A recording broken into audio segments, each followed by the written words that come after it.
Oh, approve, reject. Okay.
Seventeenth, 2021 is now called to order, and the microphone has been activated by someone in back. Thank you for doing that. Welcome all back to our meeting. For those who are on the television or online, for those who are here in person, now that we're working here, we have a new set of buttons to learn instead of the Zoom. And as always, we will take our time to make sure that the meeting runs as well as it can so that people have a chance to participate. Our focus will be on participation, not on the speed at which we get through the meeting. We will, however, follow the agenda, which starts with the roll call. Madam Secretary, roll call, please.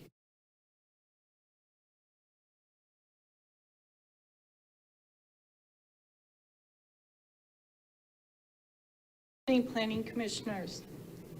Chair McCauley. Here. Vice Chair Klein. Here. Commissioners Aldridge. Here. Beaumont. Here. Brecken. Here. Fortney. Here. And Lightfoot. Here. Chair, we have a quorum. Thank you. Would you all please rise and join me in the pledge to our flag? Pledge allegiance to the flag of the United States of America and to the republic for which it stands, one nation, under God, indivisible, with liberty and justice for all. The next item on our agenda is communications, and I will ask either our new director or the city manager, do we have any communications for tonight's meeting? We actually had a few communications on a few items, and I believe that those have been distributed. Is that correct? Yes. Okay, so the commission should have all the communications before you on the items that are on tonight's agenda. And those communications are also available on the city's website for those who are not here, is that correct? Correct. Great, thank you very much. The next item is the approval of the agenda. The agenda as proposed, I haven't had any requests for postponements. So if we take action on the approval of the agenda, it's just the items we will consider and in the order. It's not approving the actual items themselves. Are there any requests for changes to the agenda? Seeing none, I'll ask for a motion. I see Commissioner Beaumont, is that a motion for approval? I'll move to approve. And Commissioner Aldrich is a second. Second. We have a motion and a second. I will ask the secretary to Actually, do we need to call the roll or just call ayes and nays, since we're all here? Okay, all those in favor, please indicate by saying aye. Aye. Any opposed, please say nay. It is passed unanimously. The agenda is approved as shown. The next item is business from the floor. This is a time to address the commission with issues that are not on the agenda, but that are within the commission's subject matter jurisdiction. And we do limit presentation to a maximum of 3 minutes per speaker or group spokesperson per our municipal code and the California Government Code. So now's the time for any member of the audience who wishes to come up and address the commission on something that's within our area of expertise, but is not on tonight's agenda. Would anybody like to come up and address the commission? I see no one coming up on that, so business from the floor is complete. Item number 6 is the consent calendar. Everything on the consent calendar is usually very basic, and we can approve it all in a single motion. The only item is the Planning Commission meeting minutes from our July 20th. Are there any adjustments or corrections to the minutes that anyone would like to make? And seeing none, I'll ask for a motion. I have a motion by Commissioner Aldrich and a second by Commissioner Fortney. All those in favor, please indicate by saying aye. Aye. Any opposed, say nay. Passes unanimously for the consent calendar. We're now into the public hearings. For those people who have not been to one of our public hearings before, I want to go over a little bit how we conduct them. We have an initial presentation by staff. The planning commissioners may ask questions of staff or any of staff's hired consultants during the presentation. At the end of that, we will then open it up for members of the public to come forward, ask questions, and make comments. Again, we generally limit those comments to about 3 minutes.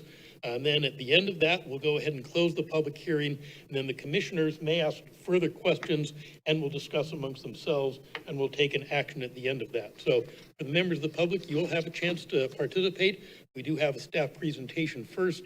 And with that, I will ask who from staff is leading the presentation. We have a group here, and Christina Love, our senior planner, is going to be starting it off. Okay. Along with Gwen Owens and from our traffic engineering department and several assistants. So staff, you have the floor. Commissioners, remember, if you have questions, just push your button. It'll show up on the list and I'll go ahead and stop the presentation so that your question can be asked. Staff, you have the floor.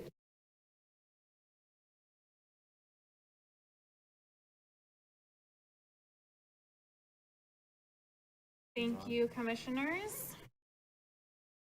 Tonight, we are here to present our proposed amendments to the general plan related to vehicle miles traveled, transportation element, as well as some proposed amendments or updates to the Energy and Conservation Action Strategy, or ECAS. This item is in response to state legislation and is and a part of a mandate from California Office of Planning.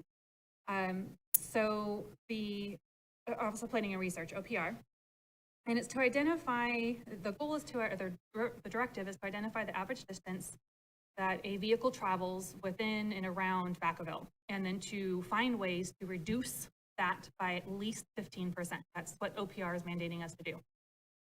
Our strategy, with the help of our expert consultants, who will far better explain this than I can, is to be consistent with the OPR directives and to stay in line with that, but also to analyze the land uses as they are approved in our current general plan. The purpose for that is any project that may come forward that is consistent with that land use designation has already been analyzed for vehicle miles traveled or VM impacts, and so they don't have to redo the analysis. So it streamlines development that's consistent with the general plan. If a project wants to come in and change that general plan, then they're subject to doing a project-specific vehicle miles analysis, and it's a different process. So again, we're looking to implement the state regulations and streamline development consistent with our general plan. Tied to that, as majority, so the goal to reduce vehicle miles traveled is to also reduce or attack the greenhouse gas emissions. That's one of the directives from the state. And so 80% of greenhouse gas emissions is vehicles. Tied to that is our ECAS. ECAS is the city's way of coming up with strategies to reduce greenhouse gases over a number of ways, not just transportation, but it is obviously the biggest form of greenhouse gases. So we're here to present some of those strategies related to the ECAS as well. And we are required to review and update that ECAS at least every 5 years or as necessary. And this just made sense being connected to greenhouse gas or to vehicle miles traveled. So with that, I am going to introduce, we have John Gard from Fair & Peers, who is our expert in VMT, Brian Gattridge from DUDEC, who is our consultant for the ECAS and the supplemental EIR, and traffic engineer Gwen Owens, who is from Public Works Traffic Division, and also the staff lead on this. I'm gonna turn it over. All right. Good evening, Brian Gattridge with DUDEC, and it's a pleasure to walk you through the proposed action. I look at this maybe as a sort of a three-legged stool, and so we're going to touch briefly on each of the legs, being the general plan transportation element, the policy update to incorporate VMT, the update of the ECAS, the Energy Conservation Action Strategy, and then the third leg that sort of ties the first two together, which is preparation and certification of a supplemental EIR to the general plan, the environmental impact report. And then John is going to provide you with some more detail on VMT, which is kind of the prime mover of this and the most detailed piece. Thank you. So within the general plan update, this is a policy update just to the transportation element. As Christina mentioned, the land use element, the other elements do not change. And the change is to recognize VMT as the new standard for evaluating the environmental effects of new development projects and new roadway improvements. And as mentioned, this is consistent with state guidance that began with Senate Bill 743, was carried through the 2018 CEQA guidelines update, and is also described in a technical advisory issued by OPR, the technical advisory on evaluating transportation impacts in CEQA from December 2018. Level of service or congestion policies, which is the traditional means of evaluating traffic impacts, basically what your delay is going to be at an intersection or roadway segment. It remains in the general plan for evaluating traffic operations and for planning the transportation system, but congestion will no longer be considered an environmental impact under CEQA. Other policies in the transportation element were then revised to be consistent with VMT, including elaborating and clarifying the city's existing policies on alternative transportation, bicycle, pedestrian, and transit policies. Those were already in there, but this, of course, was an opportunity to update those and really emphasize under VMT the goal is to really reduce single vehicle trips and to move those to other modes of transportation. The ECAS, as was mentioned, was adopted with the prior general plan in 2015. Its goal is to promote energy conservation and to reduce greenhouse gas emissions. The original ECAS was developed to meet the state's 2020 GHG reduction goals. So the state has a series of step downs for what the state emission inventory for GHG should be. The 2020 was the first target, and the ECAS was designed to meet that. Also, it recognized that there would be future targets, so it was a 5-year plan. So the timing worked out quite well because it was 5 years. It was time to revise for the 2030 target, which is the next state target. And VMT is the major component of the inventory, as you'll see in some graphs. So having that new VMT data and having the VMT policies in place just made that the appropriate time to update the ECAS. Thank you. So just digging into the ECAS a little bit, the slide on the left is the 2008 inventory. So that was what the basically the 2015 plan was starting from. Most GHG reduction plans kind of looked at that, best available data around 2008, and then used that to try and reach the 2020 goals. And then we have the 2019 inventory. So this is our most current data of the city's inventory, and you can see it's a reduction in 2008 from 949,000 metric tons of CO2 equivalent down to 844,000. CO2e, it means carbon dioxide equivalent, and basically when you do a greenhouse gas emissions, many of you are probably familiar with this, you convert everything into CO2. It's kind of the common currency of greenhouse gases, because greenhouse gases have different strengths. So methane is stronger than carbon dioxide, and certain fluorocarbons and aerosols are much stronger than CO2. So you convert everything so you have kind of a common currency. So when you see a GHG inventory or a target, that's what it is. It's the equivalent of CO2 as measured in metric tons. Go to the next one. Okay. So now moving to projections. 2035 business as usual projection is on the left. This basically tells us if we don't do anything additional at the local level. There are certain state standards. There's the state green building code. As you know, there are vehicle standards for emissions. So if you do nothing, we call that business as usual, and you can project out the GHG emissions. And as you can see, it rises. It goes to over 1 million total metric tons.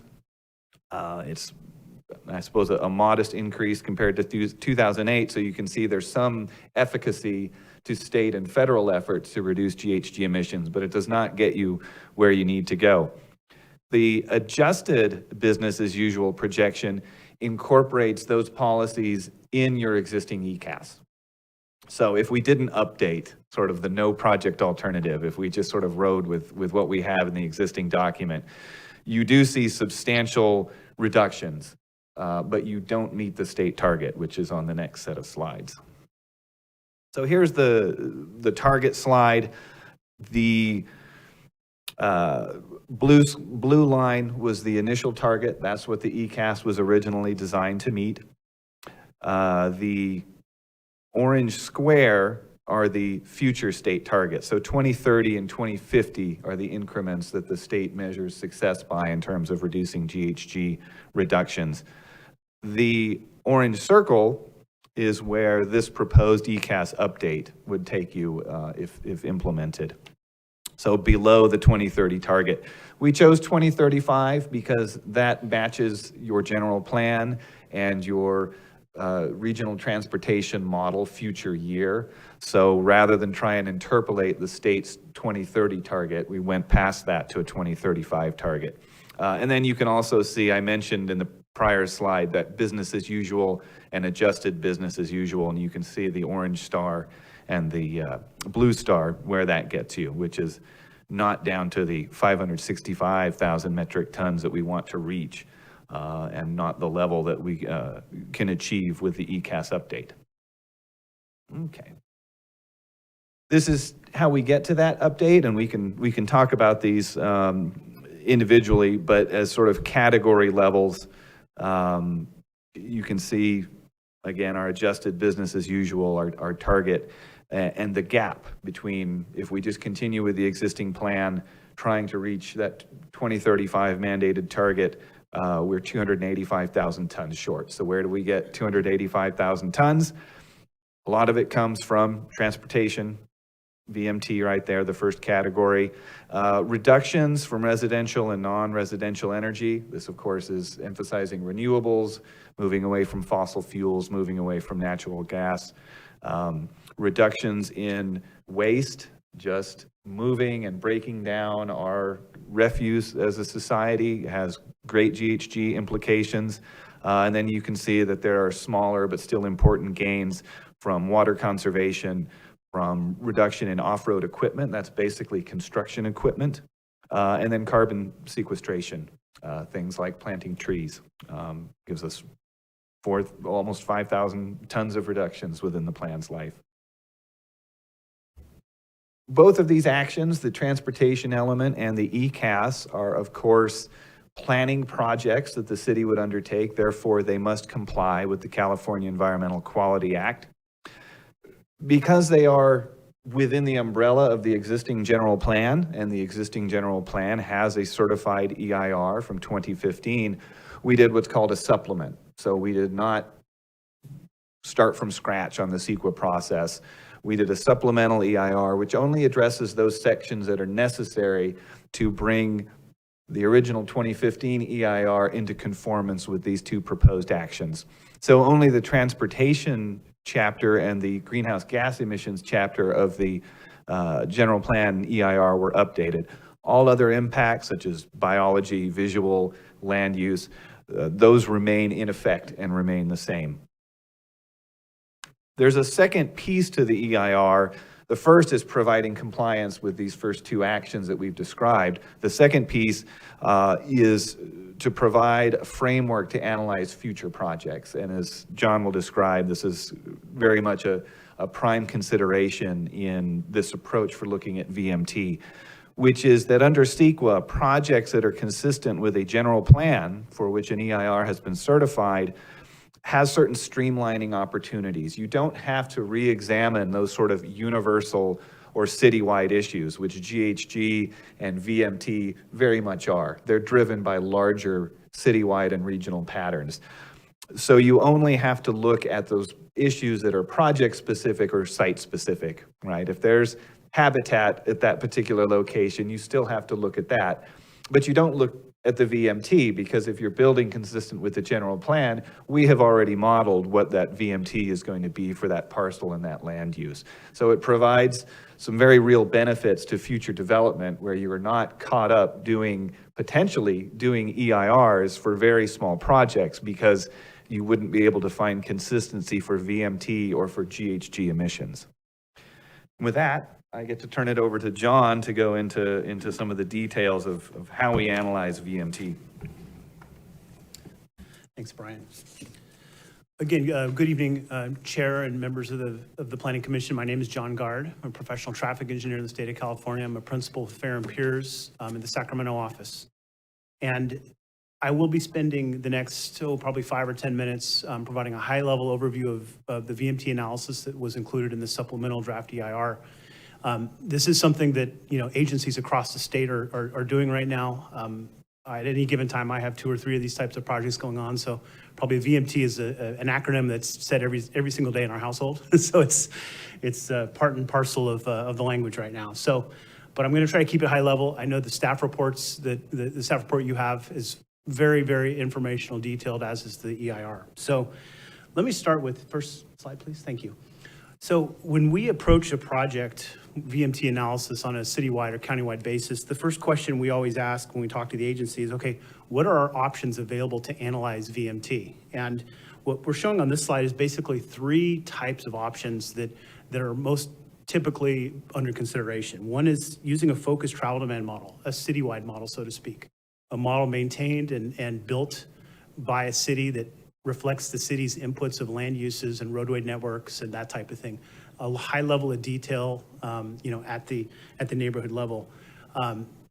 But sometimes, you have cities that are part of large metropolitan areas, like in Southern California, that City X is affected by City Y. And so many of those cities don't have their own models. So they don't have a local model to default to. So they use a regional travel demand model. And those regional models are massive in scale. They cover, multiple counties.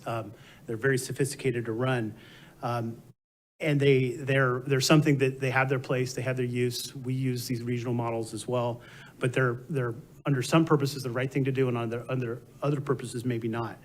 And then there's some agencies that are approaching build out, for instance, or agencies that don't have much growth.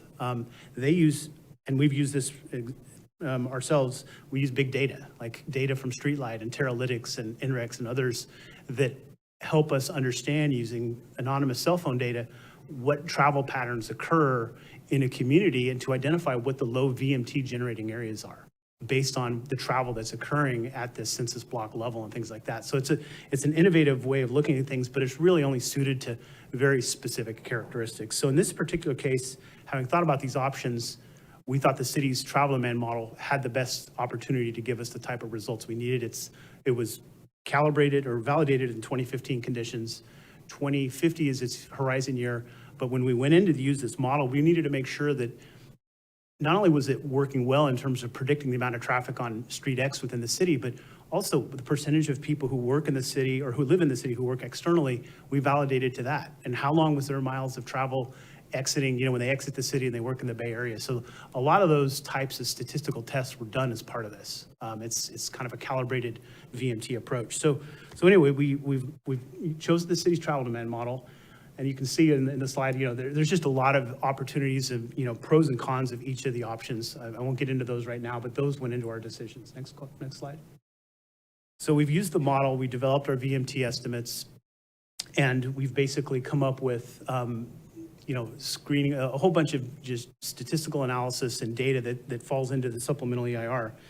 And in terms of taking a step back, really two big picture conclusions. One is a significant impact, that's TRA-1, which speaks to VMT per dwelling unit and per KSF, which stands for thousands of square feet of non-residential, would exceed the applicable standard. So in other words, as the general plan builds out, the VMT is exceeding. It's not where the state wants the VMT to be. It's a little too high. It's exceeding the standard. So the question is, well, what is the standard? And I think Brian mentioned that briefly. The standard is, each agency can choose their own, but the California Office of Planning and Research suggests using a 15% standard, which is 15% below that of existing development. So in other words, if the citywide average was 100 miles of travel per day per house, and new residents generating 85 or less miles of travel per day would be considered acceptable. They're below that threshold. So that's kind of mathematically how it works. And then the second significant, and so for this criteria then for VMT impact, there are efforts to try to mitigate that VMT to less than significant. However, due to the uncertainty of the effectiveness of those strategies, which are in the form of transportation demand management, the types of things you see in residential projects and office, carpools and carpool parking and transit subsidies and parking, all those types of strategies. Those are required of projects moving forward as a means of mitigating their impacts. So that's impact one. And then impact two is the CEQA, OPR's technical advisory also speaks to roadway projects. So if a roadway is widened from 2 to 4 lanes, for instance, what that does potentially is it adds capacity, could induce more travel. That additional travel could amount to more vehicle miles traveled. And so that is also considered in this document a potentially significant impact. And again, to offset that, the mitigation measures that are recommended are in the form of transportation demand management strategies, but not so much on the land use side. Those are specific to the type of land use. These are more focused on building multimodal improvements so that we reduce the reliance on automobile travel. So that's the second major thing. And Brian already talked about this, the streamlining opportunities this approach provides. This is one of the sections that talk about it, that project's consistent. So let's go to the next slide, because again, this is what a lot of agencies are heading in this direction. It's basically, how do VMT analyses in the future look?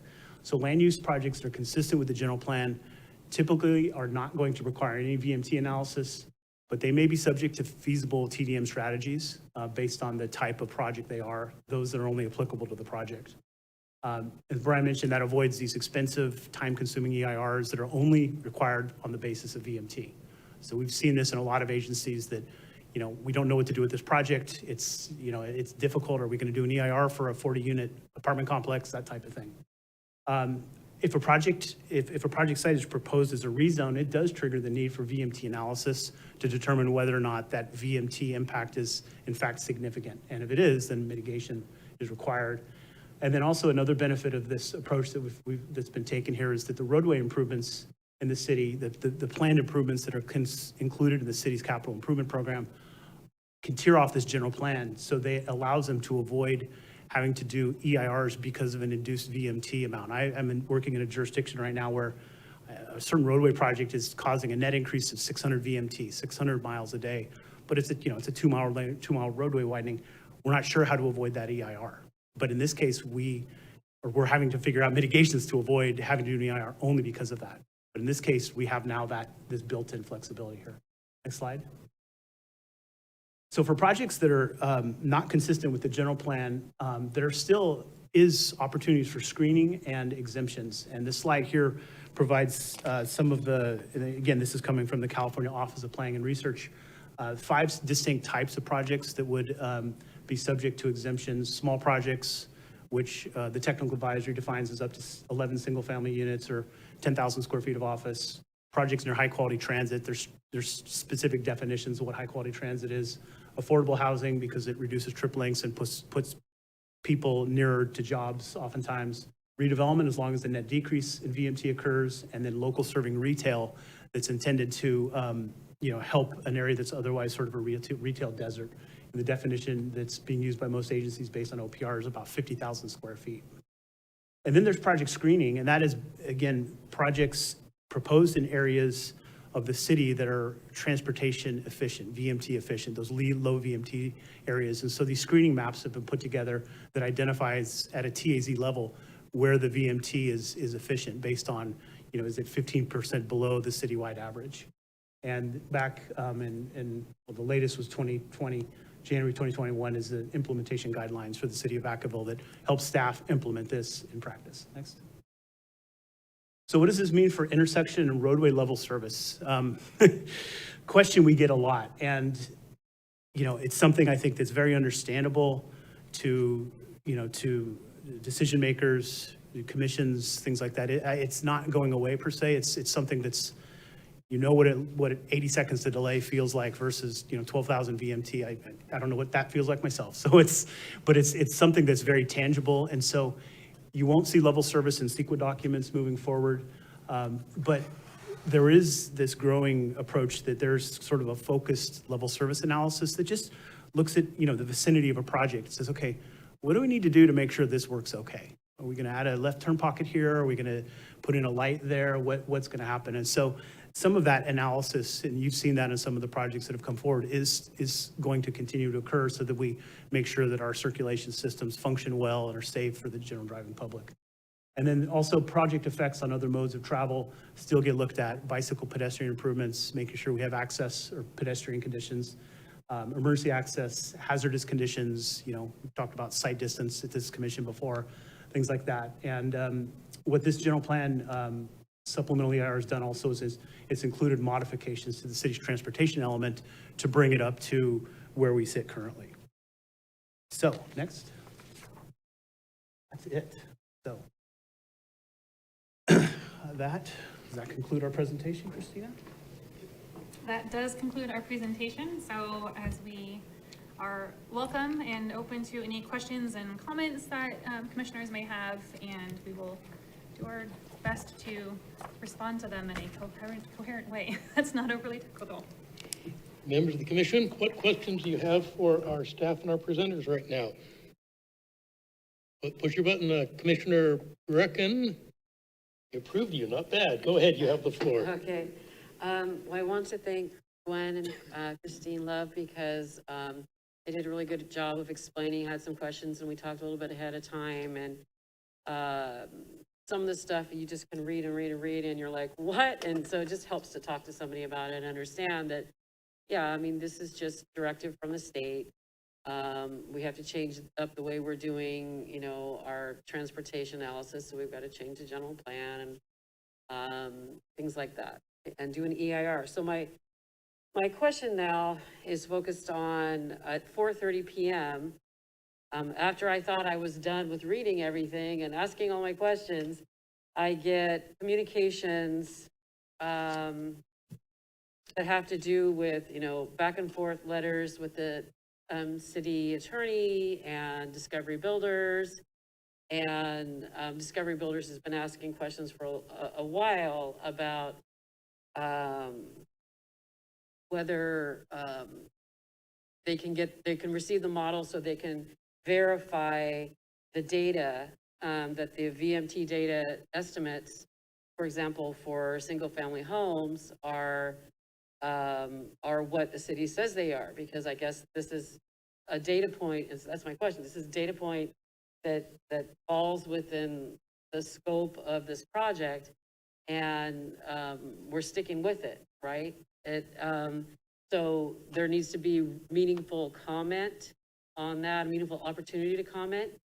And what I can skim from the back and forth letters is Discovery Builders is saying they haven't had a meaningful opportunity to comment. So I guess my first question is that true? The model, I mean, I understand that the city's saying we don't want to give up our model, and the Discovery Builders is saying that they don't want the model. What they want is all the data. So what's the answer? So I'll start and Gwen can kind of pipe in, but we have provided the data and it's pages and pages and documents of data, and that has been provided. That was provided May and June? Yeah, May. Staff, if you'd make sure you state it into the mic so for the record. So it's somewhere between May and June. Yeah. And then I would just like to add they specifically asked how we calculated single-family VMT, and that's included that was a comment that they had, and that's included in the response to comments. So It has been addressed in the supplemental EIR as part of the final package. So that all that information has been provided. Commissioner Brecken, did that answer your question? If so, I'll go to Mr. Beaumont. If not, you still have the floor. Yeah, I'm not sure. So the issue of all the data has been given, what is Discovery, I guess if Discovery Builders is here, I'll stop my questioning. You are. Okay, I'll stop my questioning. Thank you very much. Commissioner Beaumont, you have the floor. Okay, thank you. I guess my question is with VMT, and there's a statement on page 17 that says that basically all new development would not meet the reduction requirements because they're basically on the outside of the city, so they're not near any services. And I guess my elephant in the room is I see where VMT is going to be hard to be met and mitigated. We have thousands of cars driving through our city, emitting tons of greenhouse gases on 80 and 505. I know the trip starts somewhere else and may end somewhere else. It's still emitting gases in our city limits. And I can't see where the VMT that we're doing right now will reduce anything compared to what we have out here in the freeways. So I find I'm very skeptical about what we're doing. Even though it's a state requirement, I'm going to vote for it. That's the only reason I'm going to vote for it. A question for staff, specifically to follow up with Commissioner Beaumont's question. When we look at how VMT and GHGs are modeled, for those trips that start outside the city, drive through on the freeway and end up somewhere else, are those GHG emissions assigned to us? Or are they assigned to where the trip starts? Are they assigned to where the trip ends? Or does the state take responsibility for them because they're on the freeway? How are those accounted for? So we're only supposed to account for what either starts or ends in the city of Vacaville. So if you come from outside of Vacaville, we have to account for the amount you drive outside of Vacaville, or if you leave, the amount you drive outside. We do not model what is on the freeway that is not starting or ending in the city of Vacaville. So you are correct. That's where I have a problem, because it's still admitted in the city limits. Correct. You still have to deal with it. And so what we're doing here, 50% reduction, what you can't even get on new projects, me, is just all. I mean, I'm skeptical. It's just my humble opinion, but that's just the way I feel.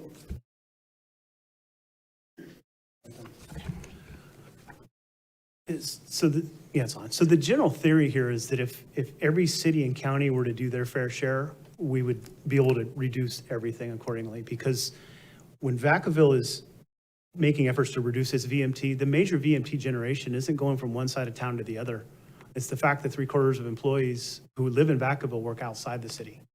And so what the city is actually doing is in its general plan it is a jobs creating general plan to attempt to keep more city workers, city employees remaining within the city. Because trips that leave the city they don't go just 5 miles. They go many, many miles to the west and east on 80. So that's part one. But I completely understand your point that, we don't know if a Bay Area trip that's heading up 80 is really being mitigated for. So it's sort of you could almost say it's a bit of an honor system, I suppose. But it's, we're just playing by the rules the state has placed for us. Yeah. Commissioner Klein, excuse me, Vice Chair Klein. Thank you, Mr. Chair. I first of all want to thank you all for the terrific presentation. I know a lot of work's gone into this. It's been a long time coming, and lots of coordination. I just would like to get a point of clarification on page 17 that refers to students in terms of the land use. What does that mean? Then I have one other question for that. You mean in the table? Mm-hmm. It's the projected number of students that we anticipate having in this land use set. So students meaning K-12, K-14? Yeah, there's two different, there's getting a little in the weeds, but within the model itself, there's just basically K through 12 students, and there's also university students, which there's one. But yeah, basically people enrolled at middle schools, high schools within Vacaville, within the city limits. So would that change if the school district bused versus, because I know VMT refers to one person per vehicle. So does that assume that for a school district like Vacaville, my understanding is Vacaville does not bus students, right? That's correct. Okay. So for K-12, that would refer to individual students, one student per vehicle? So Sorry, basically, I'm a little confused about no, this. it's a great question, and I hear this in a lot of jurisdictions where the amount of funding for busing has not kept up with demand. So there's a lot of places where busing isn't what it used to be, and so that creates a lot of unnecessary travel in some cases. And so, if let's say tomorrow Vacaville school district created a robust busing system, there's ways to go into the model and say, okay, you've got trips that are from home that are for work purposes, school purposes, recreation purposes, retail purposes. Those home-based school trips, we would change the trip rates for those to reflect that some students are going to down take a bus.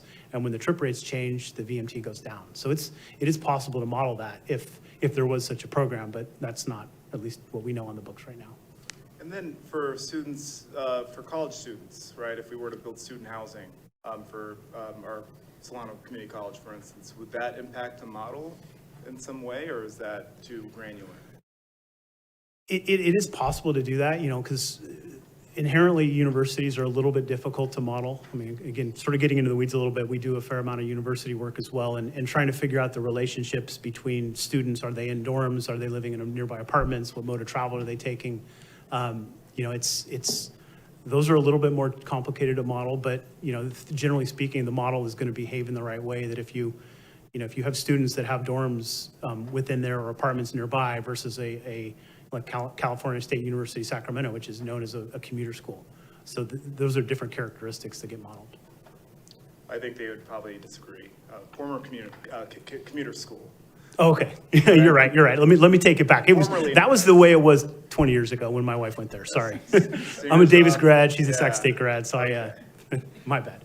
Sac State grad here too. So, okay. So my general question is, this is only referring to, so I on slide 9, we're talking about if consistent with general plan, then it's already been modeled. And I think, does that get to like the thresholds of significance, right? Or does that get to some other standard?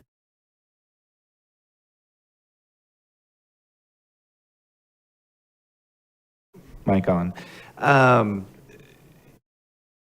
So in terms of future projects being consistent with the general plan and how the thresholds apply there, and I'll answer what I think the question is, and you might have to steer me back onto the road since Help me out. Yeah, because overall the city does not meet that 15% standard for home-based and employer-based trips.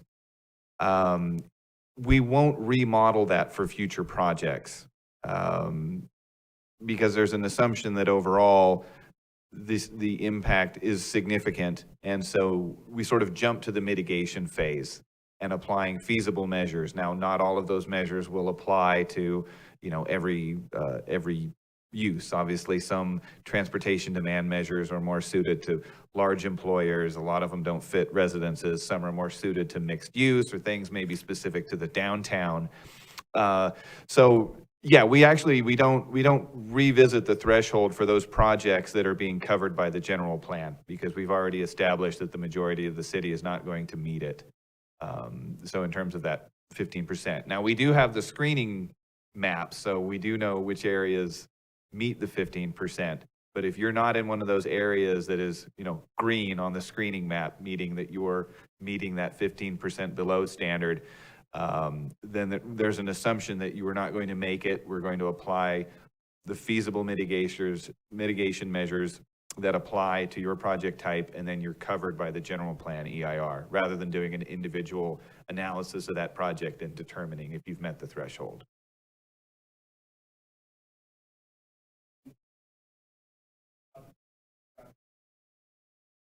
That doesn't necessarily clear you out of having to do an EIR if you have other environmental factors, right? But the transportation is the big one.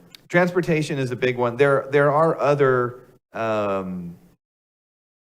issues that may be covered under the general plan, and John's slide had that section. It's called 15183, or excuse me, 1585. 1518. 1518. See, I even screw it up once in a while. So there may be other issues such as GHG, which we're examining today.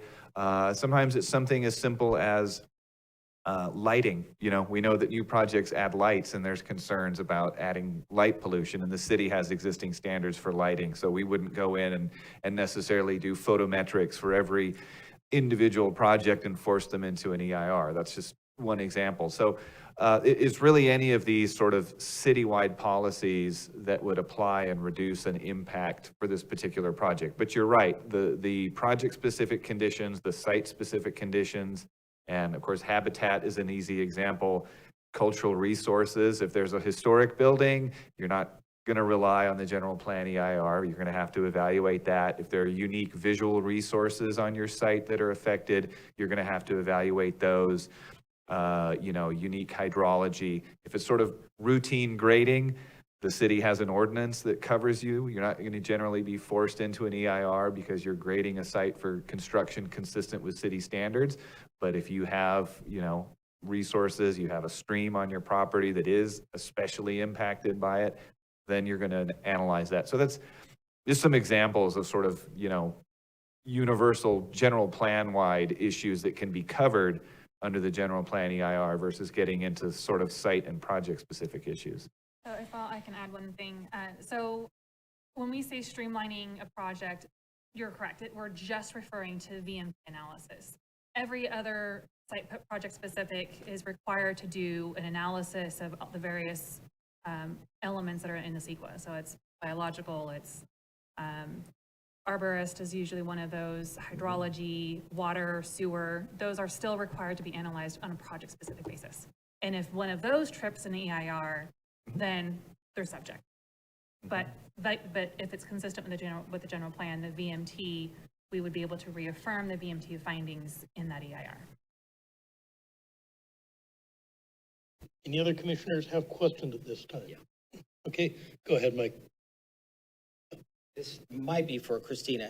We're going to be updating the screening maps. Do we know the regularity? Are we looking, we use the word frequently, I believe, at one point in our presentation, but what actually are we doing with the data and the screening maps on updating? So really, whenever there's a change or an update to the model, which is dictated by if we have like a general plan amendment. So for instance, we have Green Tree coming through with the general plan amendment. The screening maps will be updated once Green Tree is actually adopted, because that's something that has changed within our land use. Or if we have something that changes with the transportation network. So you're waiting for something to trigger? Correct. Okay, thank you. Any other commissioners with questions at this time? Just not so much a question, but a quick statement. Before we got into this, I remember asking a question early on of whether our main generators of GHG were in internal trips or external trips. And then I had a chance in reading the staff report and what's provided to read the policies. And both of those sorts of trips are addressed in the proposed amendments here. So I think that question has been satisfactorily, to me, answered of it doesn't matter which, we're addressing both. And what I've seen for the actual language in here, the things I'm most pleased is those local alternative modes. Because, for example, bicycles have moved from, oh, you should consider maybe doing a bicycle lane sometime, to do it. It's much stronger language in that. Now, there will also be maintaining those bicycle facilities once they're done, but that's the city council responsibility for doing the CIP, not a planning commission. Ours is to make sure that there's an adequate network. And the policies that I've seen in here, if my initial question was, are we addressing it? My answer so far is yes. And I'm going to be interested to see what members of the public may bring up on that. We spent so much time talking about the modeling and the EIR. I think we've lost a little bit of track of the sight of what are the policies that we have in here. And so far, I've been satisfied with it. Now, the biggest thing we know, of course, is going to be the transportation impact by cleaning up the fleet. And unfortunately, there are not many things we can do on that because the state has decided to take all the credit for cleaning up the fleet. As we do things like when houses are brought in, the electrical panel is adequate for an EV charging station, or those sorts of things where we support the technology that emerges, that's great. But that doesn't show up in a general plan policy. That's, as somebody said here, much more granular than the general plan deals with. But I think the policies that are here, that the EIR just analyzes, I think meet all the things that I wanted to see met when we first got into this. And again, more comments at the end, but that's my observation so far, is when we look at the policies, I've been satisfied with them. So thanks for the chance to make a speech. I'm chair, I get to do that. Any other questions before I open it up to the public? Then since we do have a correspondence from Discovery Builders, I'm going to ask if their representative is here and would like to make the first comment to the commission. I'm going to give you the privilege to come up and make the opening comment. Again, we generally want comments limited to about 3 minutes, but because of the nature of this, I'm going to give you double the time and give you 6 minutes to talk here. And if someone would make sure that mic is on, because I'm not sure what button to push.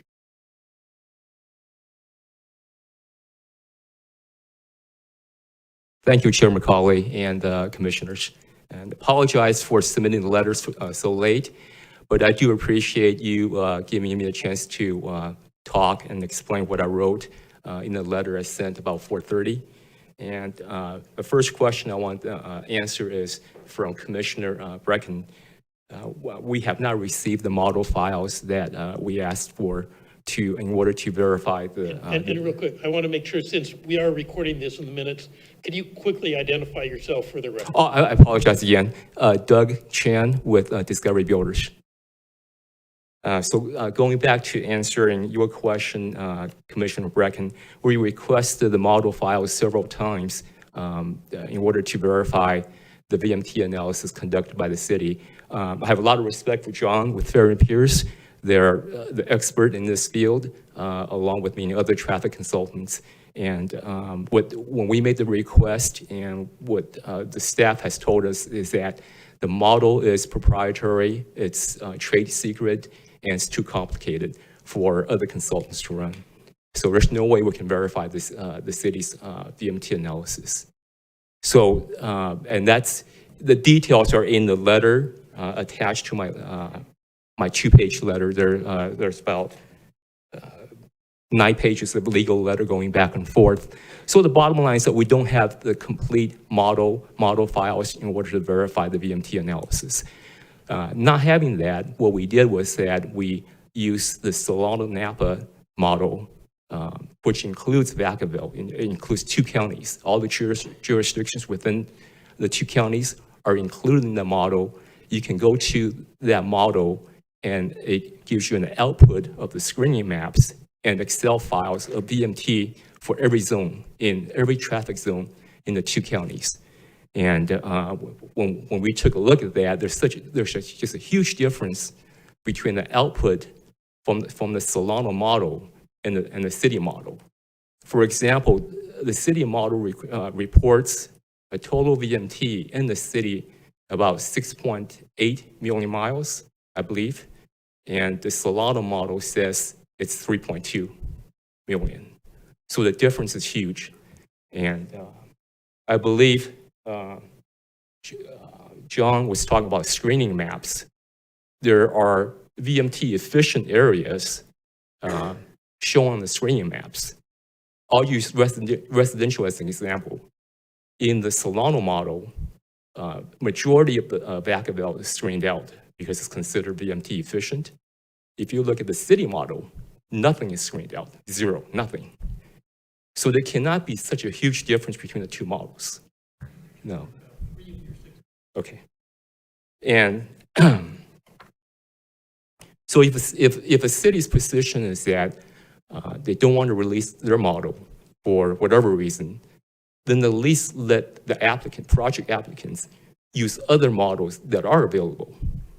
For example, the Solano model, or as John mentioned, big data sources like Streetlight, and conduct our own VMT analysis so that we can design the project to minimize VMT impacts.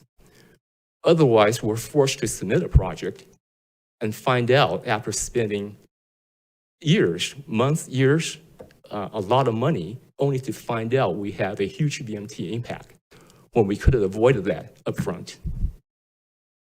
So that's my recommendation. If a city doesn't want to release its model, that's fine. Then let the applicants run their own analysis. Thank you. Do we have any questions for the members of the public who are up here? Commissioner Klein, I approve you. Go ahead. Thanks, Doug. I'm just curious, do other jurisdictions, I assume that your company operates outside of Vacaville? Is that correct? Yes. I have many other projects in other regions.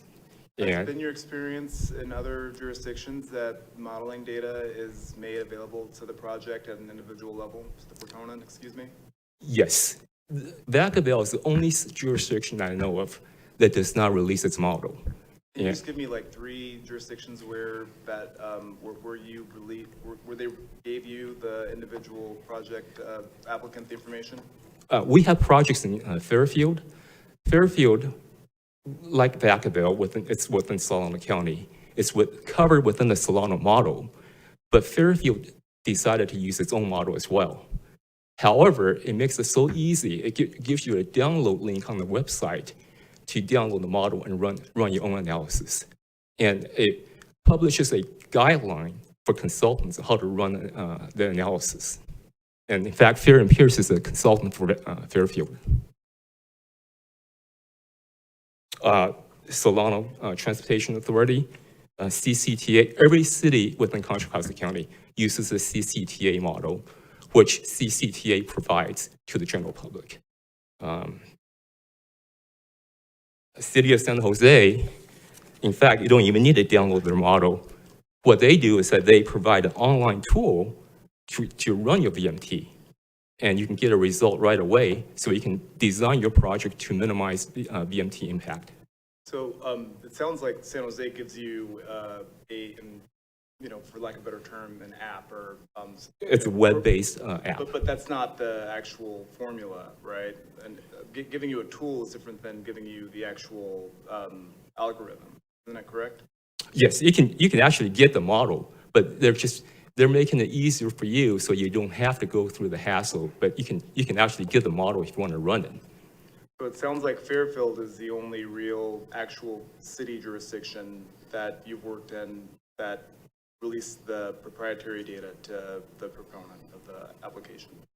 Well, we're doing a project right now in Martinez, near Martinez, which is with Contra Costa County. They use the CCTA model, and we're running our own analysis on that. In fact, Fair & Pierce just so happens to be the county's CEQA consultant on that, and they are, they ran the analysis, but we can check in their analysis, but we can run our own.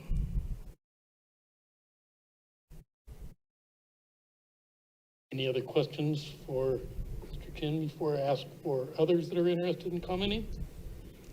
thank you, and I will ask if any other members of the public then wish to address the commission on this item. And thanks for coming up and following up on your letter. I see 2 people that are standing up, so come on up.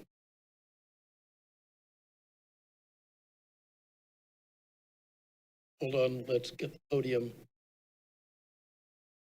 Go ahead. Hi. So, And can you give us your name for the record?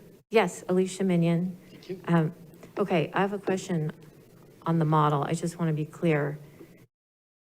So if it's considered a trade secret, are you saying it's a trade secret of the city? Because, I mean, I don't know if this is, I don't know who owns the intellectual property, but I would like some clarity from the city attorney on why this meets the definition of a trade secret, because it doesn't seem like it does. And number 2, the assumptions that are fed into the model, was that made available to Discovery or any other developer that requested it?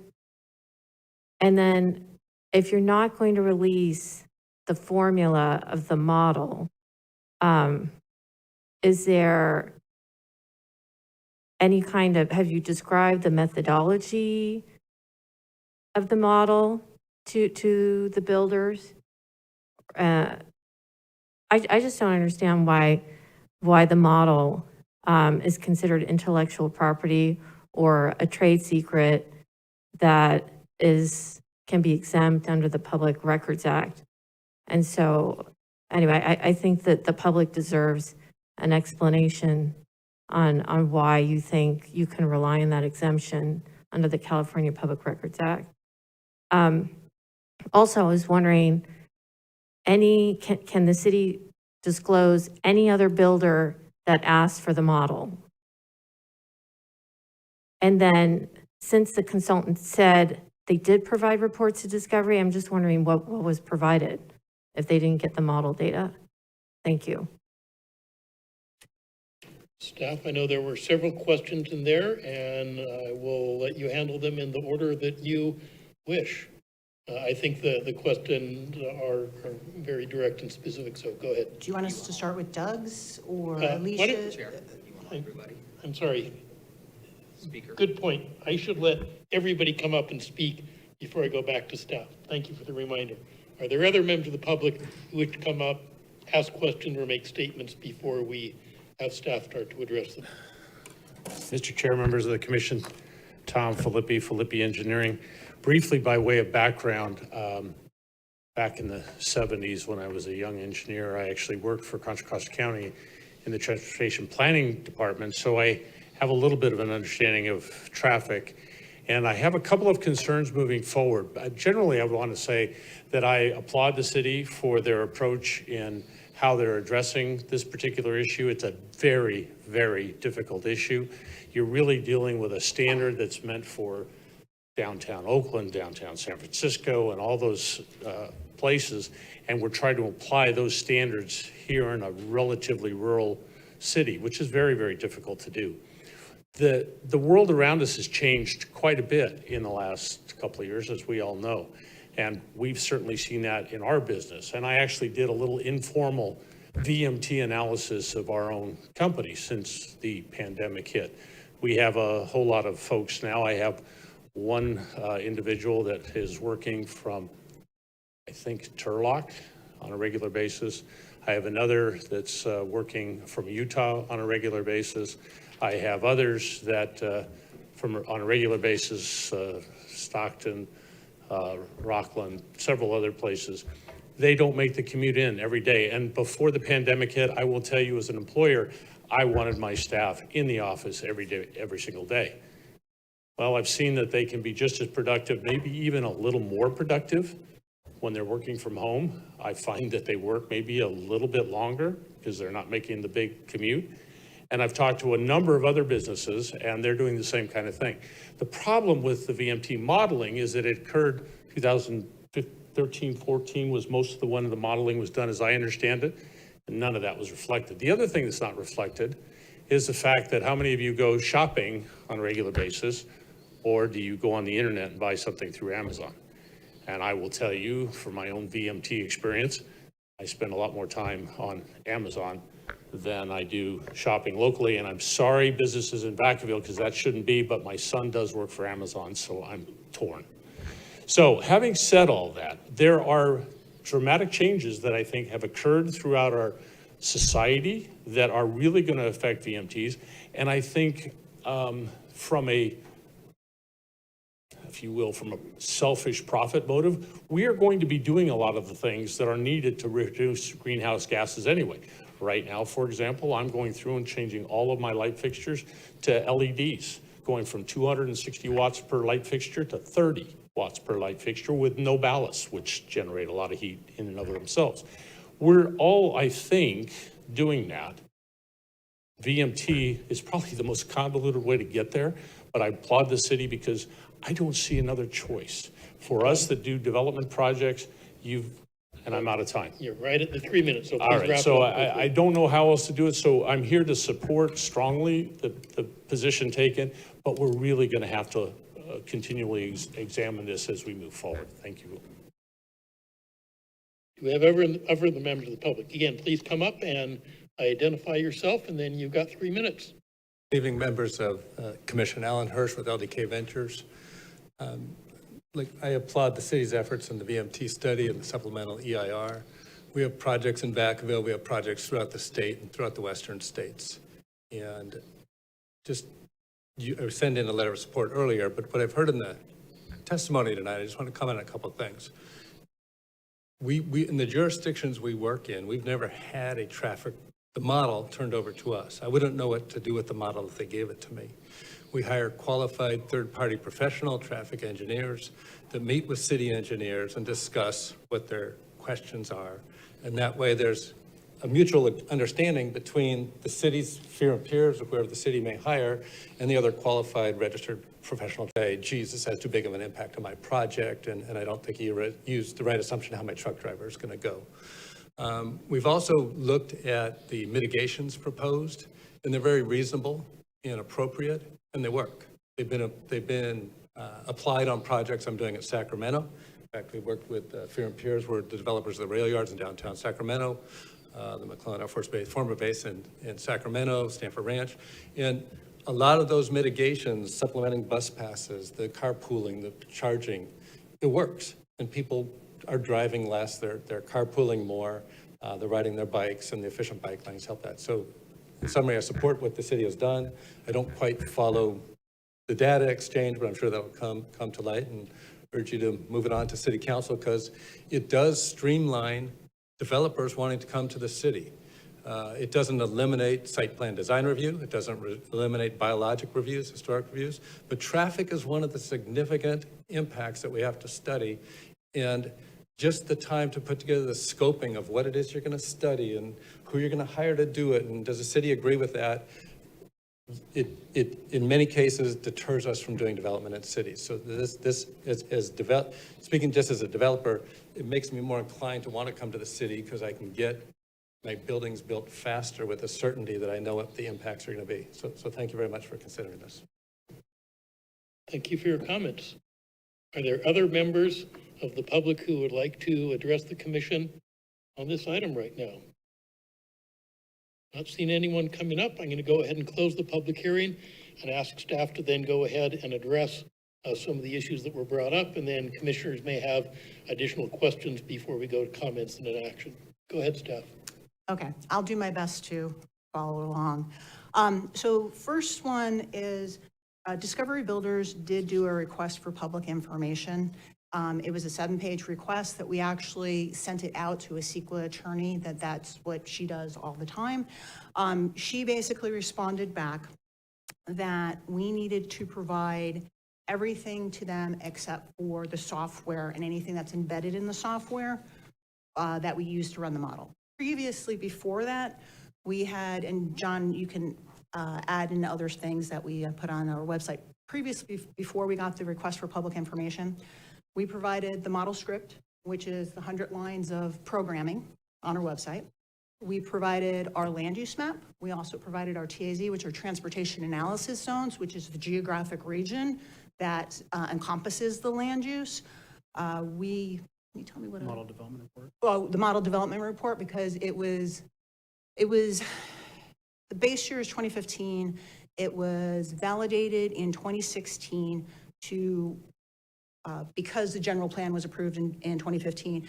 And then it was validated again in 2020 to take into account VMT, because the previous validation in 2016 hadn't had that. So those things were already up on our website prior to getting this request for public information.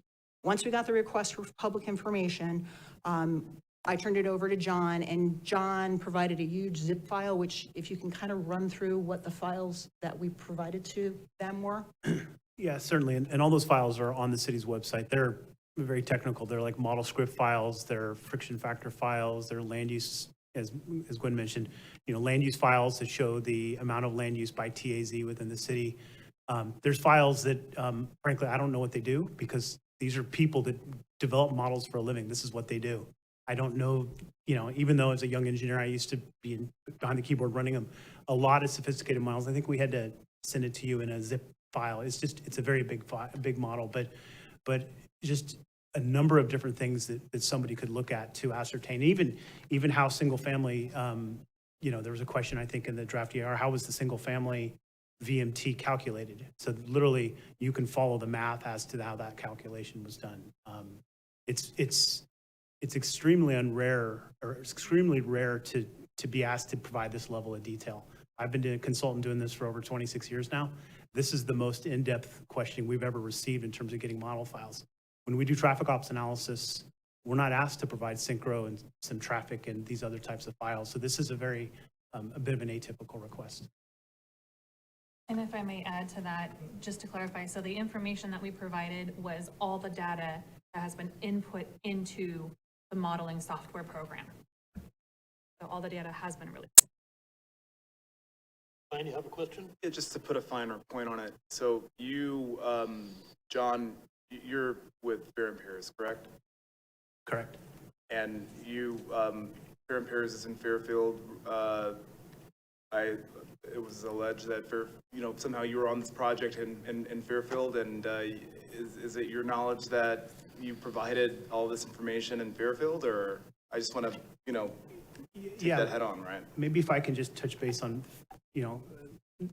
for Fairfield specifically, we had heard that comment before. So, two of our engineers that do the modeling for us, I said, go grab the Fairfield model off the city's website and run it and give me a daily traffic model plot.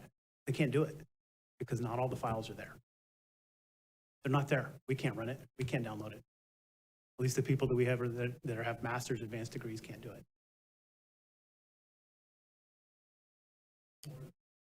No, I was ready to move on to the next question unless Yeah. there's any other comments. Okay, so that trade secret. So the next thing I want to jump to is the Solano model. So basically what we did was, okay, so our model encompasses the sphere of influence of the city of Vacaville, and then it had to be amended so that trips that either come from the outside or go to the outside of our sphere of influence, that would be accounted for. So our model is specific to the city of Vacaville. It's calibrated for Vacaville. The land use is for build out minus northeast area, which is the northeast area is Highway 80, Meridian, Midway area. It's kind of the future campus area, and that was excluded because of the amount of investment in infrastructure that would be needed for that to develop, that we didn't think that was, we thought it was beyond the time horizon of the model. So our model, like I said, is specific to Vacaville. The Napa Solano model doesn't have nearly as much detail as our model. So I talked about transportation analysis zones. In Vacaville, there's significantly less. The Napa Solano model has significantly less transportation analysis zones than we have in our model.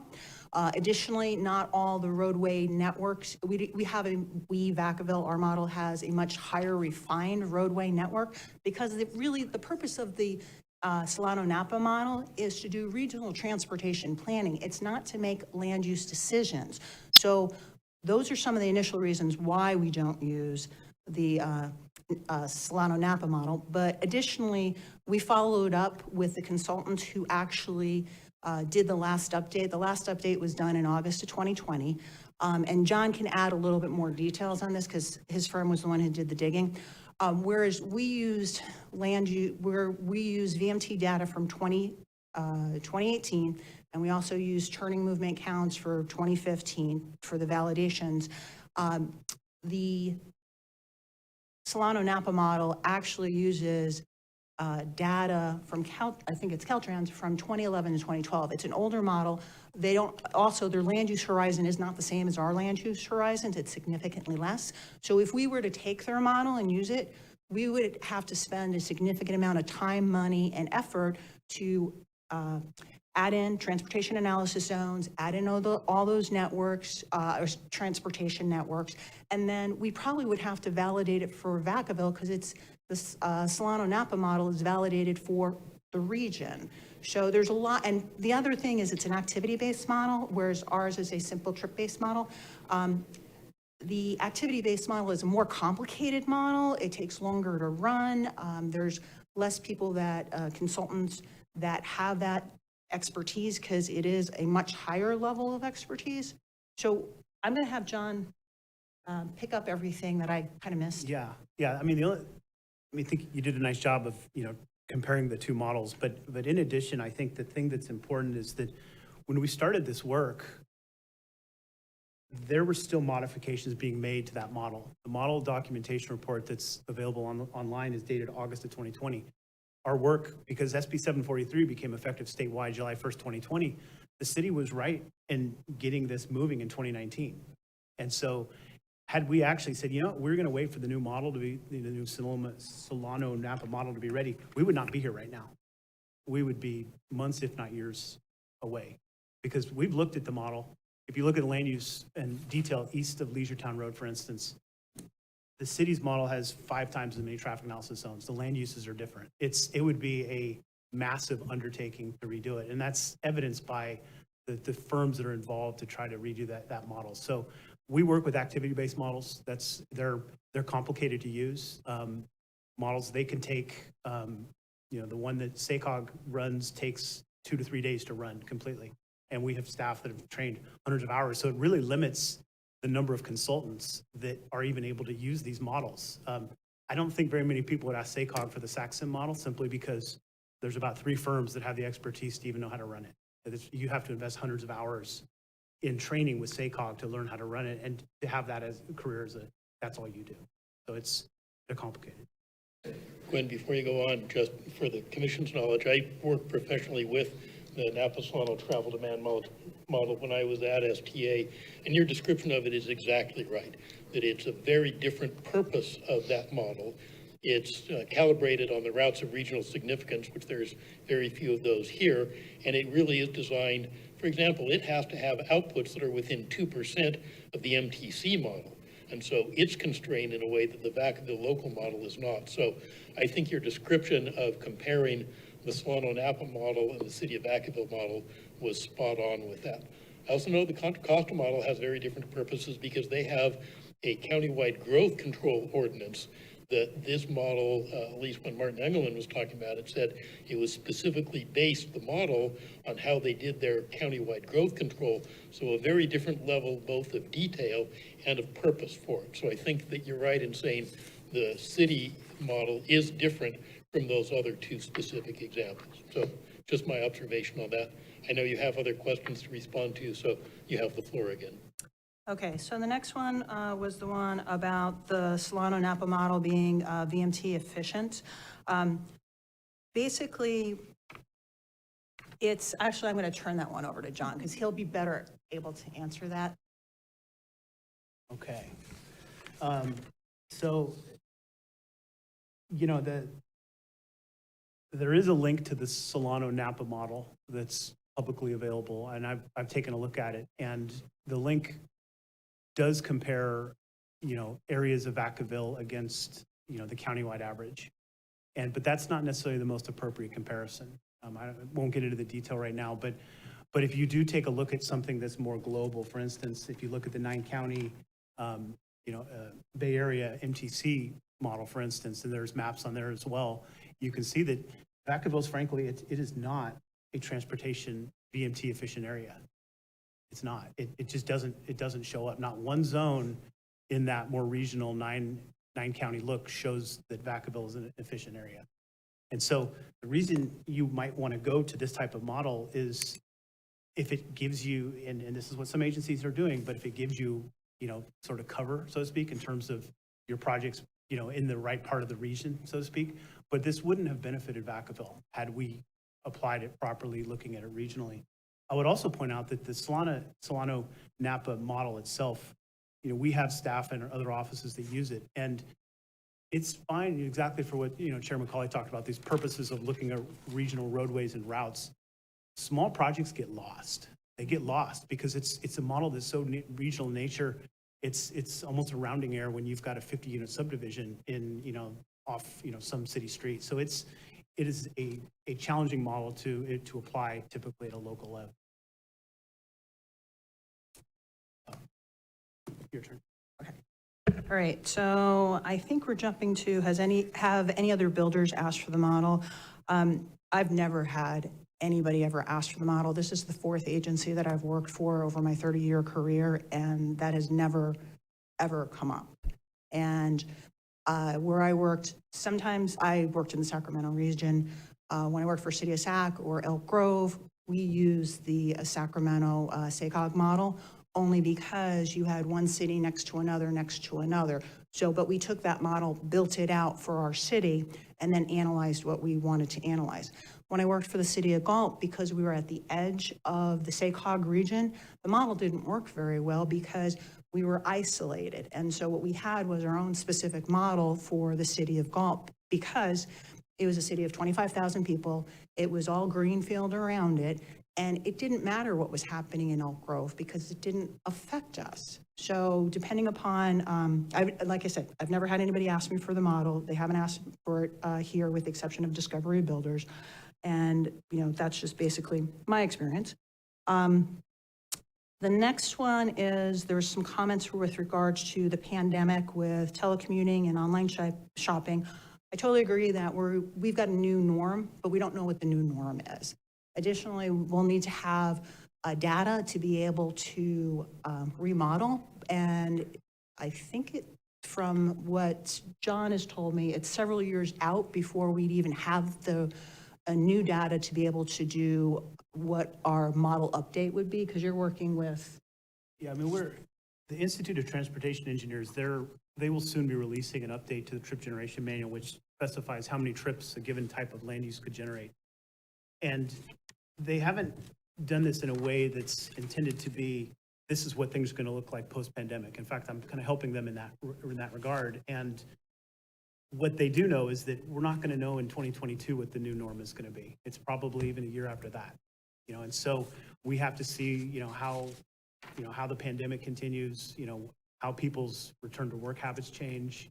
There's some stories of people that are actually driving a little bit more because they have more free time while working from home. There's some of that data that we're hearing about as well. And return to taking transit is, very much up in the air. So we're in a transition point.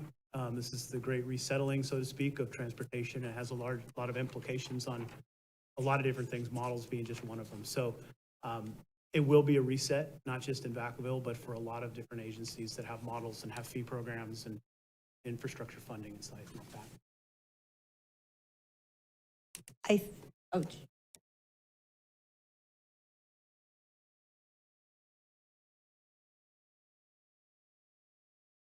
Okay, so the next thing is, has the formula methodology been released? The formula is really the program, the model script that's been posted on the website since May or June. Methodology, the model development report. So that has been. Okay, so I think that I've covered responses to all questions. If I've missed something, please let me know. Now I'm going to give the commissioners a chance to find out if they have additional questions for staff or if they have comments.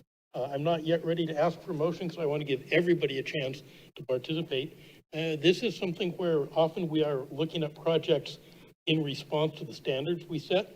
Well, here it is, we're setting the standard. So this is a pretty important meeting for us. I want to make sure we have full participation, and the vice chair is the first one with the light up. Commissioner Klein, you have the floor. I really only have a clarification point to Ms. Minion's question. And it sounded like we were dealing with PRA that was submitted? Correct. We A had, public information request? Yes, The California Public Information Request Act, or whatever it is. we had that submitted, I think it was back in April. Let me look really quick. It was submitted back in May, and that's where we hired Pioneer Law, which is a CEQA attorneys to specifically respond to that. Based upon that, the response that we got back from the attorney, we provided all the other files. So we had a whole host of files on the website. There were certain files that we just hadn't provided, and then we've provided all those. So the only thing that has not been provided to them is the software and anything integral to the software, which is the transportation network. Everything else has been provided. And this just I just want to make sure that we're being transparent. This might be a question for the city attorney. Was there some exception to the, that was on point here where the software did not need to be made available to the public?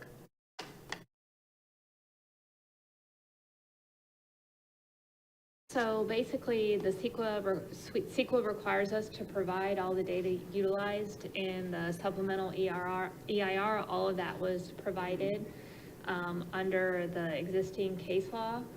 The software is not considered to be related data that we are required to release under the PRA because it's proprietary, or under CEQA because it's not considered to be related data.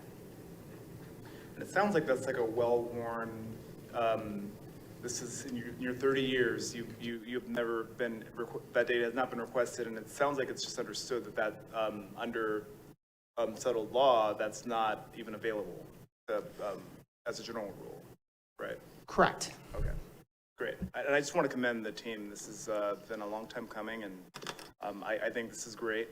And I want to make sure we should all be clear that my understanding of the way CEQA works is, Discovery or anyone else could always do their own modeling, right? They can put the time and shoe leather into running their own analysis. They don't have to tier to the city's project EIR or program EIR. They could always do their own and spend the money, right? Correct. Well, go ahead and spend the money if you want to, but I think this is a great move, and I commend everyone that's been working on the project. Other commissioners with comments? Commissioner Brecken, go ahead. I think just to tag on to what Commissioner Klein is saying, in addition, I believe you said there was 3 consultants that could be contracted with. So a developer who wants to go ahead and do the modeling on their own could contract out with a consultant. Is that correct? Correct. We did offer to Discovery Builders. We have 3 traffic on-call consultants, and we have the 3 consultants because they have people that this is all they do is they do modeling, their entire career. And so we've offered to them that if they wanted to use the city's on-call list and hire one of those 3 consultants, that they could do that to peer review. Okay, thank you very much. Other commissioners with statements they'd like to make? My only one is that all the things I was going to say, other commissioners have already said. I don't feel the need to repeat them. Anybody wish to make a motion? So moved. I need to know what that motion is. I move the item. Okay, so the vice chair has moved the item as presented in the staff report. That's the recommendation for those of you who want to follow under 7A, the recommended action. Do we have a second? Second. Commissioner Aldrich has seconded. I will actually ask for a roll call vote on this one from the secretary. Commissioner Aldrich? Yes. Beaumont? Yes. Brecken? Yes. Fortney? Yes. Lightfoot? Yes. Vice Chair Klein? Yes. Chair McCauley? Yes. Disposition. I think the city manager will probably tell us the disposition on this item. So this item has been recommended for approval to be forwarded to the city council, at which point we will take that to the city council at the next available meeting for their consideration and passage. Thank you. Our next item on the agenda is item number 8, business items. Item number 8A is the downtown specific plan. I'm going to give staff and consultants a couple of moments to rearrange here, and then we will go into the downtown specific plan. For those members of the public who are here, thank you for participating in 7A on our transportation and ECAS. Which staff member will be leading off? Okay, Tyra, you have the floor. You can go ahead and present.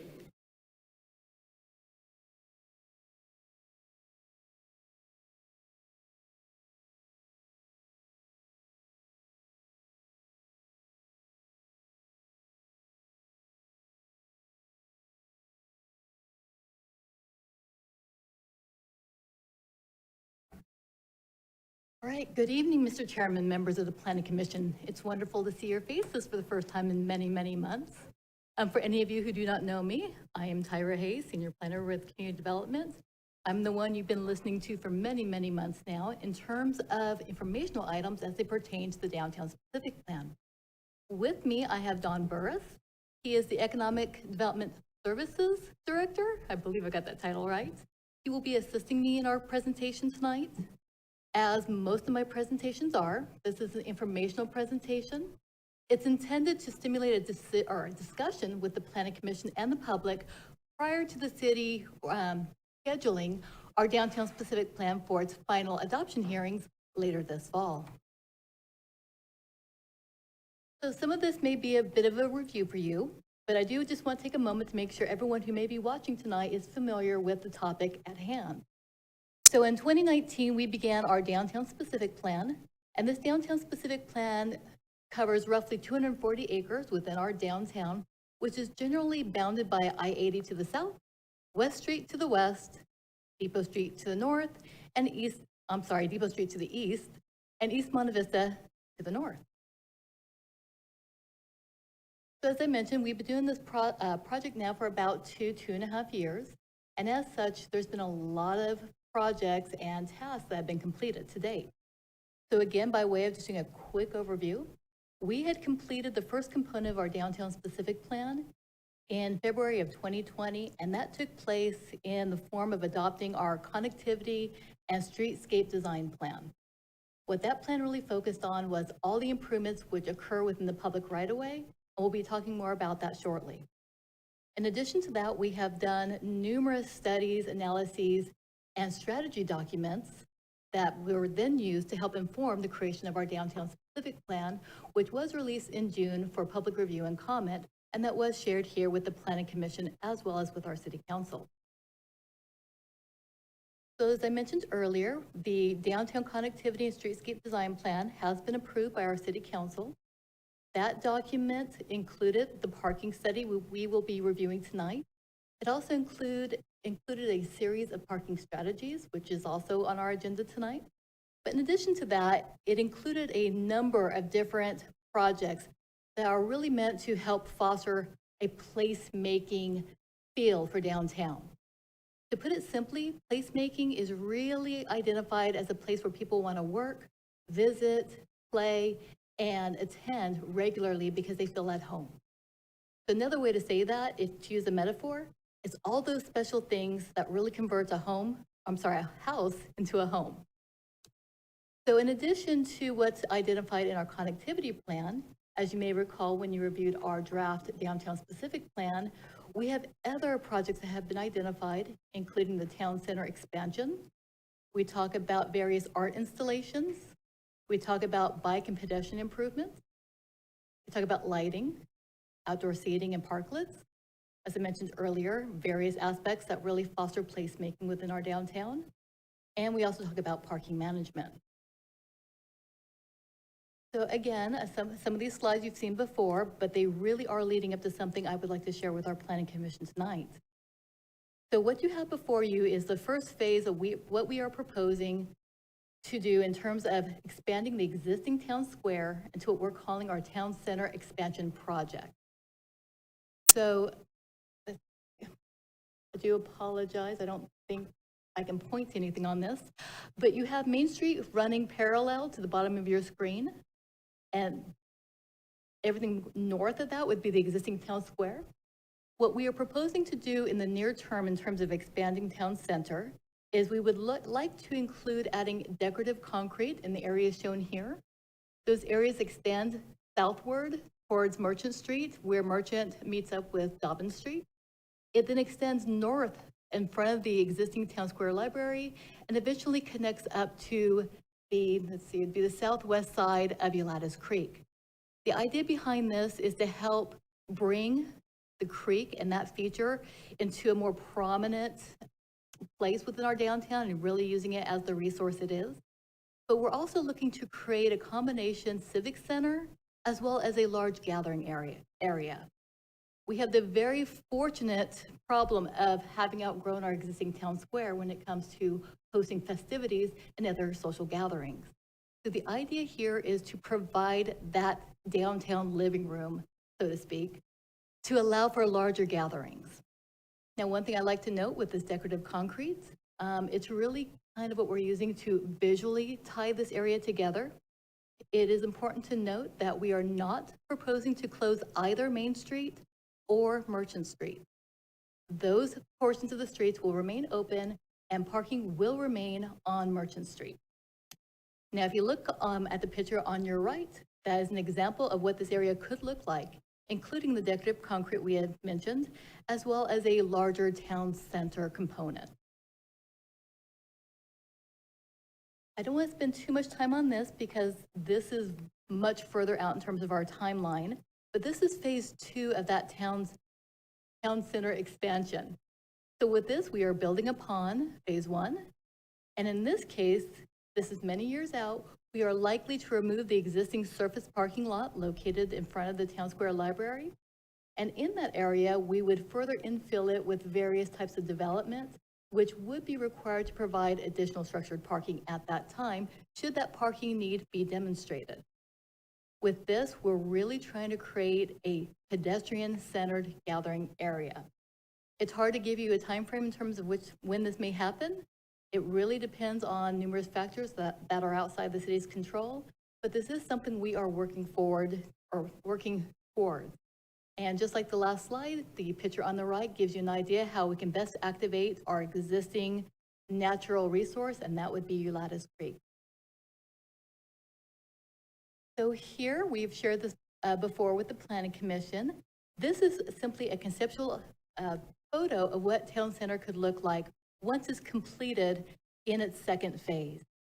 So you can really note here that we do have the decorative concrete, which extends north from Main Street, moves back into the area that currently contains the surface parking lot. And you can also see some kind of mock-up buildings of future uses that may come to fruition, which would also include structured parking to make up for the parking loss. So moving forward, I am providing this slide to the Planning Commission by way of a little bit of history. Earlier this year, let me back up. In 2019, during the pandemic, the City Council decided to permit an outdoor eating program, which really served as a lifeline for our local restaurants. It was wildly popular, and we did receive reports that it did turn a financial gain for many of our downtown restaurants. As such, earlier this year, City Council directed staff to move forward with further researching and planning for the installation of permanent parklets and/or outdoor eating areas. The map before you now has been shared with our City Council in previous meetings, and it's just a conceptual map that showed where we were considering placing these parklets. One thing you may notice, they are scattered on Main Street between Parker Street and Davis, but they're only limited to the areas shown here. And that brought up some concerns in terms of, are we picking and choosing those places that may or may not benefit from additional outdoor seating, or whether or not they may benefit from having outdoor parklets, which are really just kind of almost like an urban park respite area. So to address that concern, as well as to address all the goals and policies within the downtown specific plan, City staff has recently come up with this conceptual plan. So what you have before you is a conceptual plan that we are calling our Main Street Placemaking Project. So this would take place on Main Street between Parker Street to the left of your screen to Davis Street on the right of your screen.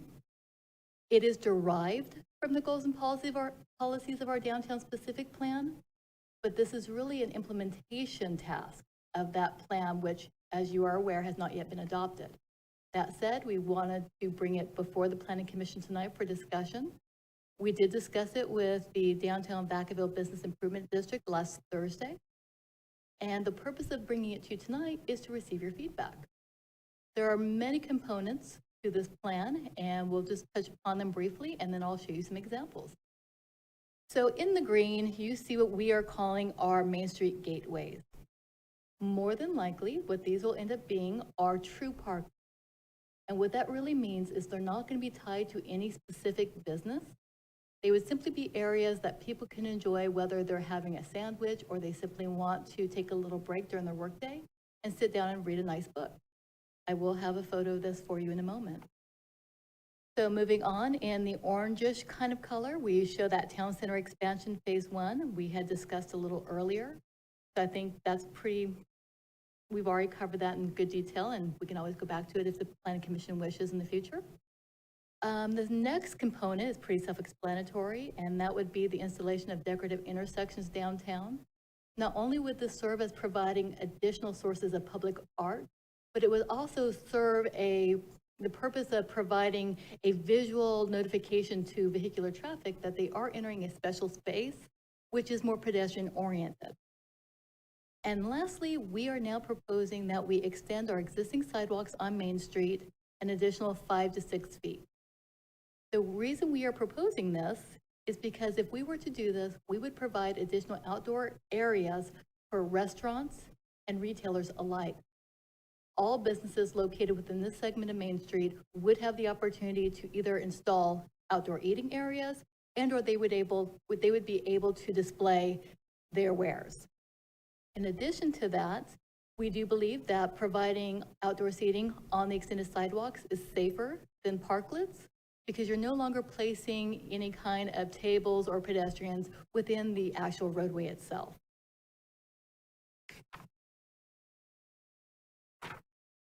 So with that, I would like to share a couple of examples of what this could look like. Again, I want to really stress that tonight's discussion, as it pertains to this plan, is conceptual in nature. Here we have a mock-up of what one of those gateways may look like. As you can see here, what we have done is we have extended our sidewalks, but we've also created bulb outs at these intersections. The bulb outs themselves actually serve 2 purposes. The first purpose is to slow down traffic around these corners. If you're familiar with downtown Vacaville, you know that the corner of Main Street and Davis can prove to be a little tricky, given that it is an offset intersection. But in addition to that, this does provide that additional area necessary to provide those parklets. And again, this is conceptual in nature. The details have not been flushed out, but what we are currently envisioning is to allow this to be true public space that anyone can access just at their leisure. So here we have a very similar mock-up, but now we are looking down Main Street, and here you can see that the sidewalks have indeed been widened. We don't show here is something we will be showing in our next picture.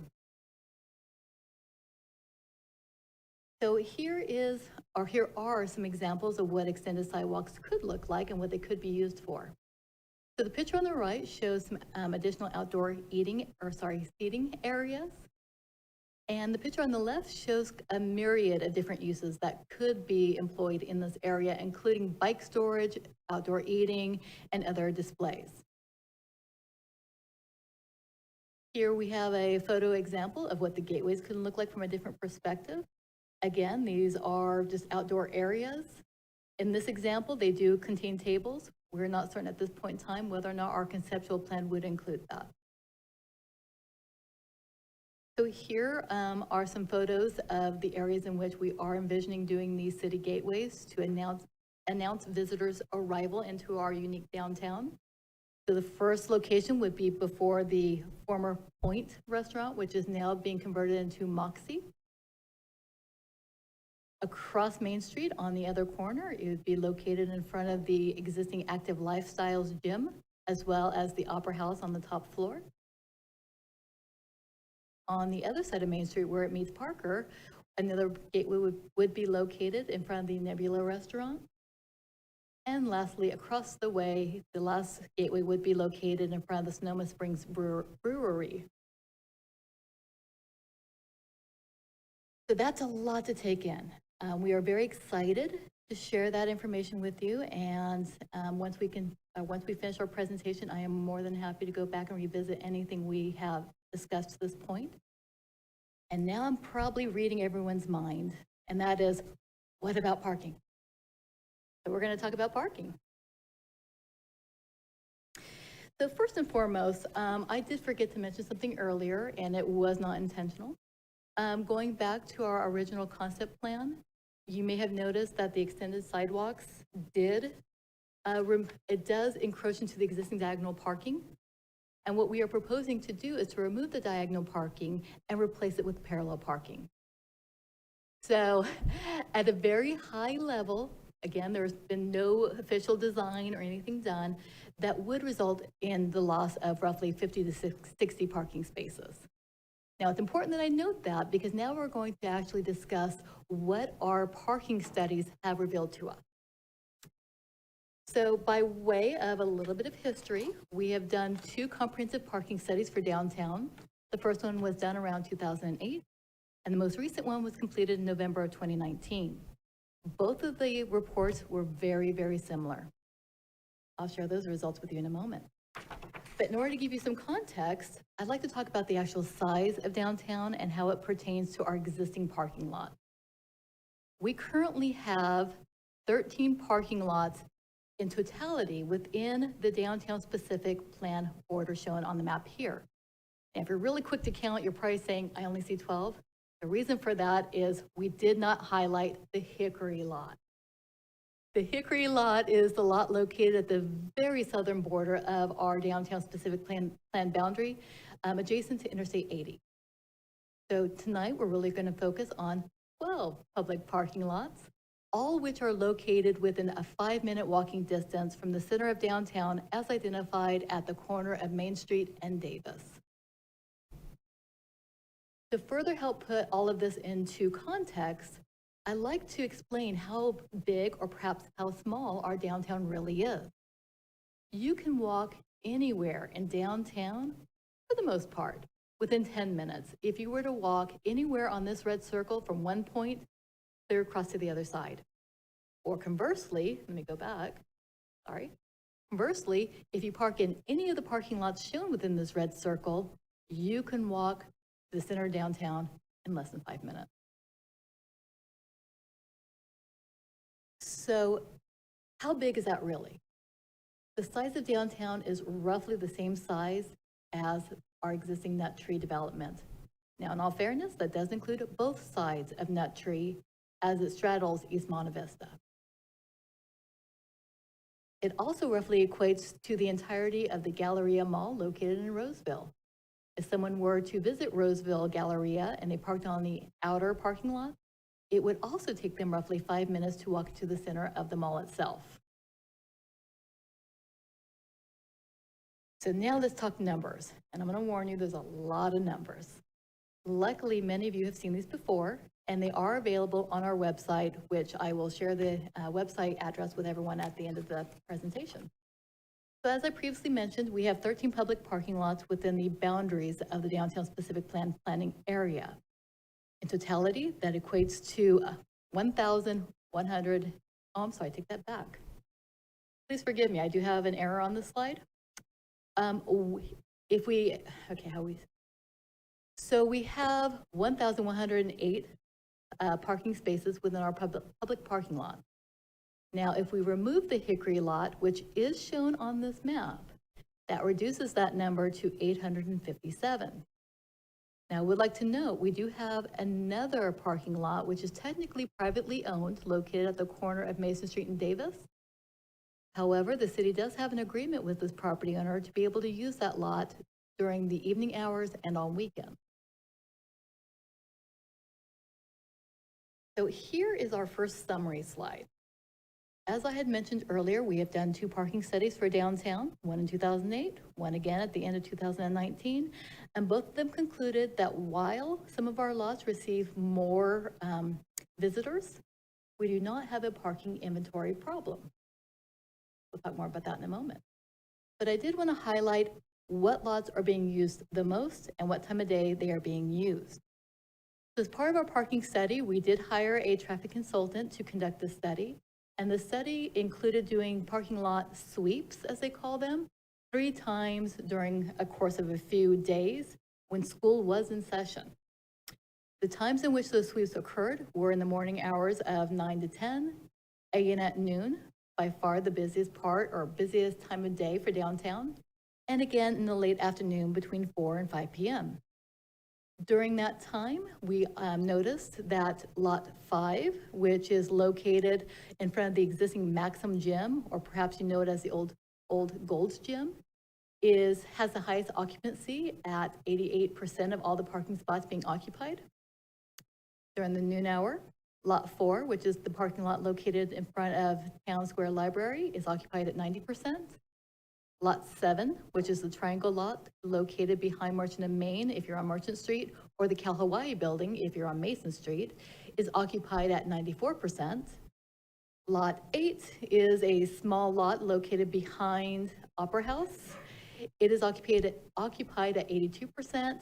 And lastly, we have Lot 12, which is a very small parking lot located on Kendall Street near the veterinary clinic. It is occupied at 95%. So just on that alone, you can see that we have a very bustling downtown during the noon hour, which is a wonderful thing in terms of restaurants getting business. And lastly, during the late afternoon, when people are getting ready to go home, Lot 7 again, that's that triangle lot, is 82% occupied, and Lot 12, the small lot behind Posh, the veterinary clinic, is occupied at 84%. Yes. Occupied in the lots are employees of businesses? Unfortunately, we do not. There's really no way to find that out. I do apologize. Okay. We do not have that information for you. Thank you. So that's kind of the highlight in terms of which lots are being utilized the most and what time of day they are being utilized the most. Now, I do apologize. There are a lot of numbers on this screen. It's okay. You don't need to know all of them. I just want to focus on a couple of key notes here. So just get people oriented. Oh, sorry, I can't point. To the left of your screen, we do identify all the lots within downtown, including the Hickory lot and the private lot. However, they have been excluded from the totals. Next to all the parking lot identification numbers, we do identify the inventory for each lot. Some lots are much smaller than others. Our 2 largest lots are those located in front of the Town Square Library, as well as the triangle lot. And then from there, we have 3 categories showing what the lot occupancy was during those 3 times a day that we had mentioned earlier. So I really just want to focus on, at first, the blue numbers. Those are the numbers I had summarized for you in the previous slide. So those blue numbers shown in bold are the highest occupancy numbers that we have for our downtown parking lots during the various times of day. But probably more important are the numbers in the red circles. So while we cannot argue that some lots, given their location, they are very centrally located, do receive more visitors than others, when we calculate all of our lots, minus the private lot and minus the Hickory lot, in the morning, only 52% of all of our parking spaces within our public parking lots are utilized. During the noon hour, the busiest part of the day, only 68% of those lots or those parking spots in those lots are utilized. And finally, in the late afternoon hours, 59% of those spots are utilized. So this is what I meant when I noted that both of the parking studies that have been conducted for downtown had the same conclusion, and that is we do not have a parking inventory problem, but what we do have is a parking management problem. We will talk about that in the next set of slides. But before we do that, I forgot that I do have just a little bit of information for you in terms of the on-street parking. This is a little more clear cut. We have just over 1,200 spaces of on-street parking within the boundaries of downtown. These numbers are also quite low in terms of the times a day that the areas were surveyed for the parking study, with only 38% of these areas being occupied in the morning, 41% being occupied in the noon hour, and 39% being occupied in the late afternoon. So here again, we have a summary of all those numbers I threw at you. I know it's a lot to take in, so please take your time if you would like to look through the parking study and everything else we discussed tonight on our website. So to summarize, we have 13 total parking lots located within the downtown boundary. 12 of them are located within that 5-minute walking radius to the center point of downtown, as identified at the corner of Main and Davis. We do know our highest parking demand does occur during the weekday lunch hour. At that point in time, 68% of the total parking lots within downtown are occupied. I'm not going to go through those other numbers again, only because we've already discussed them. And as I've mentioned a few times, we do not have a parking inventory problem. There are adequate parking spaces available, but we have a parking management problem. Now, the remainder of the slides will focus on what that really means and what we are proposing to do to address it.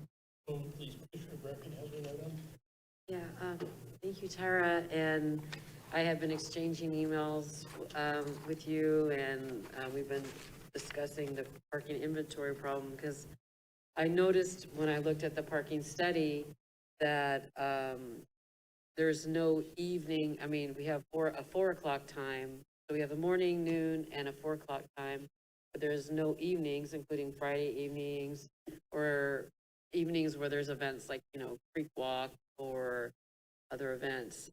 We have the Christmas tree of July 4th. So what we had talked about is during those times where people have to use maybe the Hickory lot or outside blocks and have to walk further, you had said that there's shuttle bus or shuttle cart or something like that. And so I just wanted to put that out there, that the study, in my view, is not complete because the scope is limited to business hours during the day, both parking studies. So we haven't talked about evenings, we haven't talked about weekends. So we really don't know that data. The study's limited in scope, but from what you had told me in our emails was that, or what did you say? That there's the complaints, there have not been a lot of complaints about parking during those times. So, I mean, we're using less data. We're going with, well, are there complaints since we don't have the study? We're using less data, but I guess the assumption is that it's okay to go forward and say there's no inventory problems based on, I mean, because, you know, my personal experience, which is just anecdotal, is it's difficult to find parking during creek walks, Friday nights in the summers. And so much so that, you know, we'll sometimes not want to go because it's very stressful to try to find parking. But that's not to say that I have explored every lot, and once you go through the parking management issues, you know, maybe we'll be able to figure all that out very quickly. So I just wanted to put out there to be transparent, and I appreciate all the work you've done. So to address Commissioner Brecken's comments, she is correct. We have been communicating over the last couple of days. I did check with our traffic consultant regarding this issue, and it was reported that it is not the industry standard to plan and design infrastructure based on the worst case scenario in terms of special events, limited events in terms of their duration, and things of that nature. Because once you over-design for these events, the cost goes up exponentially. So on top of that, there was a mention that the parking study does not address weekends or the evening hours. That is correct. And honestly, there's no other way to say this, but essentially our downtown as it currently exists shuts down at 5 p.m. every night. Majority or a large portion of the businesses located in downtown are office users. They vacate the city at 5 p.m. Let me recount that. They leave downtown at 5 p.m. on weekdays, and they're typically not around on weekends. So to not include those times was a conscious effort on the city's part. We wanted to create a baseline in which to create our downtown specific plan. One thing we will be talking about as we go into the parking management portion of this presentation, we will continue to evaluate parking as things begin to change downtown to ensure that we retain adequate parking as things begin to build. So with that, with the chairman's permission, I would like to proceed into parking management recommendations. So I know we've already been at this for a little while, but as a reminder, everything we're about to discuss is identified within our downtown connectivity and streetscape design plan. That plan has either been completely incorporated into sections of the downtown specific plan or has been incorporated by reference. So before sharing what we have incorporated into our downtown specific plan, I do want to let the planning commissioners as well as the public know that pre-COVID, we had extensive outreach with the public as it related to downtown specific plan. As you can imagine, the topic that came up over and over again was the topic of parking. And what we found after having numerous meetings, some of which were specifically focused on parking, we kept hearing the same requests over and over again. And those requests are those which you see on your screen now. A lot of people really would like to see an increase in short-term parking opportunities for customers. What they're looking for is that quick turnover, especially as it relates to our restaurants. They want to get as many people in and out as possible throughout the day. They also would like to see us encourage separate parking, employee parking opportunities. So perhaps that would look like having the employees park on the outer lots, maybe with the use of a parking permit, thus freeing up our more centralized parking areas for customers and visitors. There was a request to increase real-time awareness of parking availability. We will talk about that more in a moment. They wanted us to look at ways to improve public perception of downtown. As you can imagine, one of the perceptions we have about downtown is there isn't adequate parking. I'm here tonight to hopefully convince you that that's not true. That's not to say that we can improve, but we do have ample parking opportunities. They would like us to focus on safety and user friendliness of downtown, and this kind of a larger open kind of comment. They would like us to consider improving parking enforcement where short-term spaces fill up, namely the two most heavily utilized parking lots, those in front of the Town Square Library, as well as the Triangle lot located behind Merchant and Main. And lastly, some people would like us to build a parking garage that moves cars off Main Street. Now, that last comment actually has two different meanings. Some people believe that there is a need for a parking garage and they would like to have it built so that they have quick access to parking. Other people mention this because they would actually like to see the cars removed off of Main Street in their entirety, thus opening up the frontage of the buildings that we have downtown. So moving into our parking strategies. As you can imagine, this is a pretty comprehensive plan. We have a series of different strategies that we would like to employ and will be employed as part of the implementation of this document. Those strategies have been broken up to 3 categories.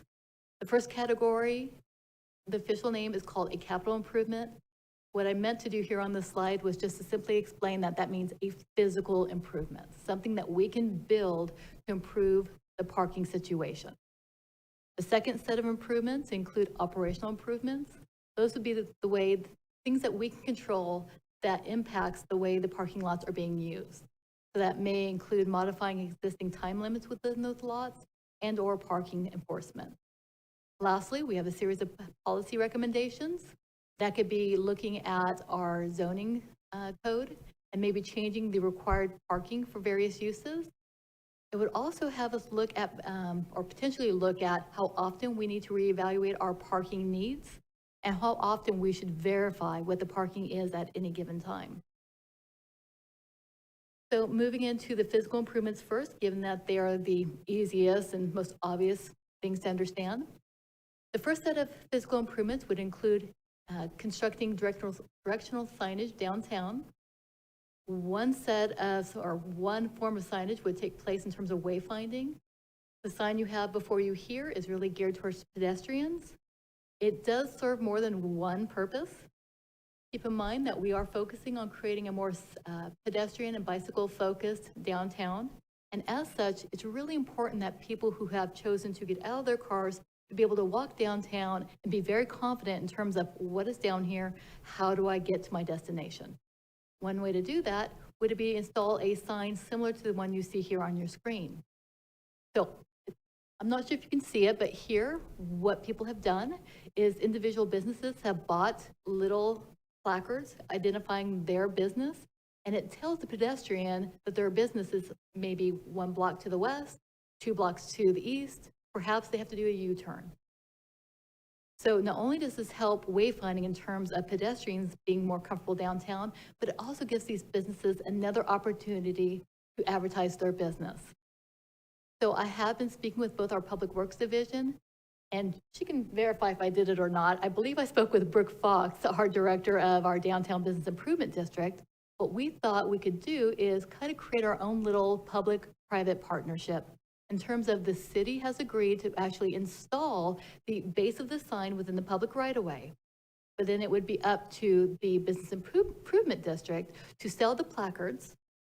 That would ensure that the placards remain up to date, but also any revenue gathered from the sale of those placards could then be used to reinvest into our downtown. So it's a win-win. The next type of wayfinding signage that we are currently deploying downtown would be the directional signage that's really geared towards vehicular traffic.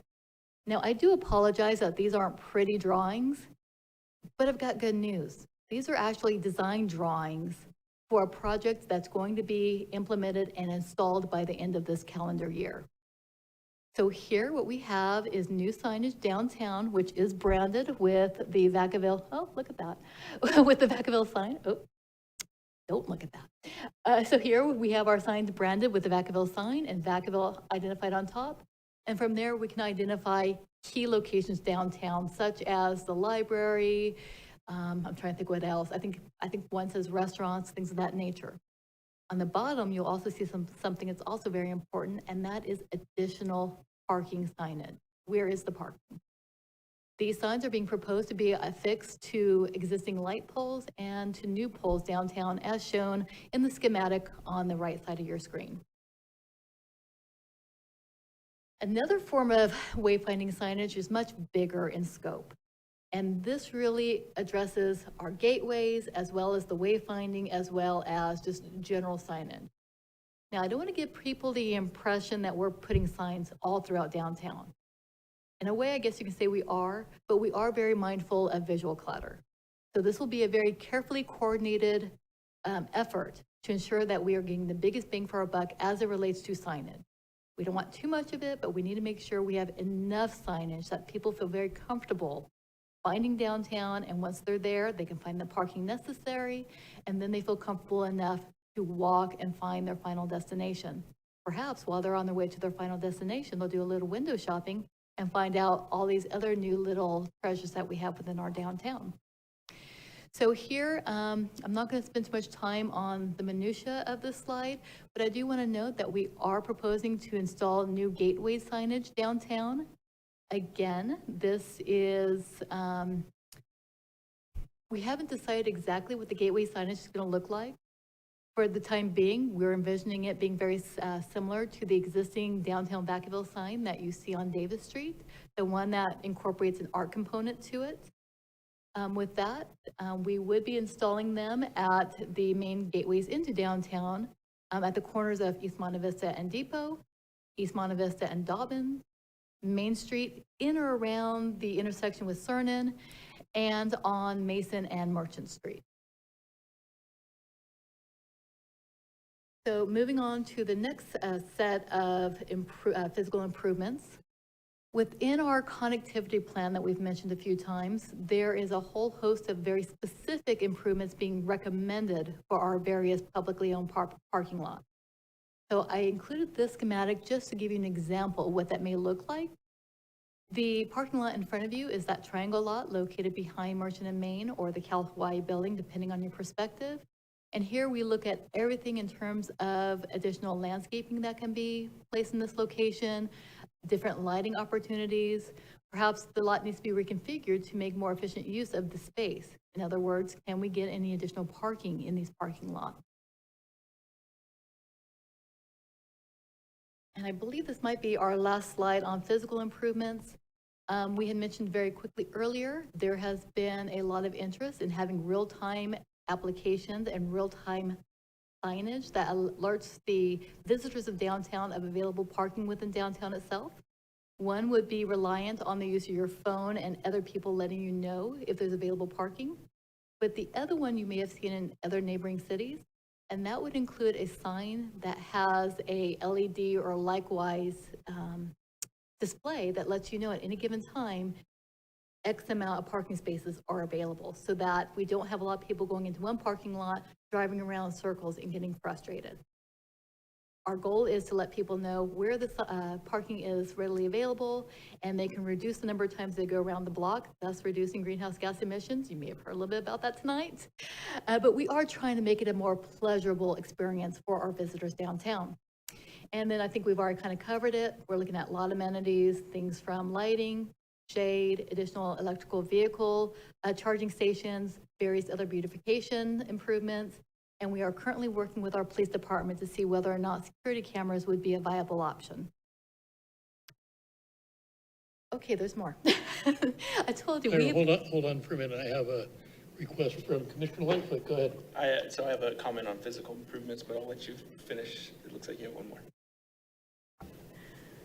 Thank you. I do believe this is truly the last one for physical improvements. This one's very quick. And that is, we are also looking at improving the streetscape itself as it pertains to parking on the street. Essentially, that's going to be your additional landscaping, lighting, public art being installed within the public right-of-way, the installation of various bike lanes, some of them would be on street, and things of that nature. And lastly, we're still filling this one out, but we are looking into the possibility of what we call curbside management. Some of that would include dedicating certain areas for the use of food delivery services. Other options would also include looking at permitting scooters or bikes within downtown for more easy mobility around downtown itself. So before moving into operational improvements, Commissioner Lightfoot, do you have a question?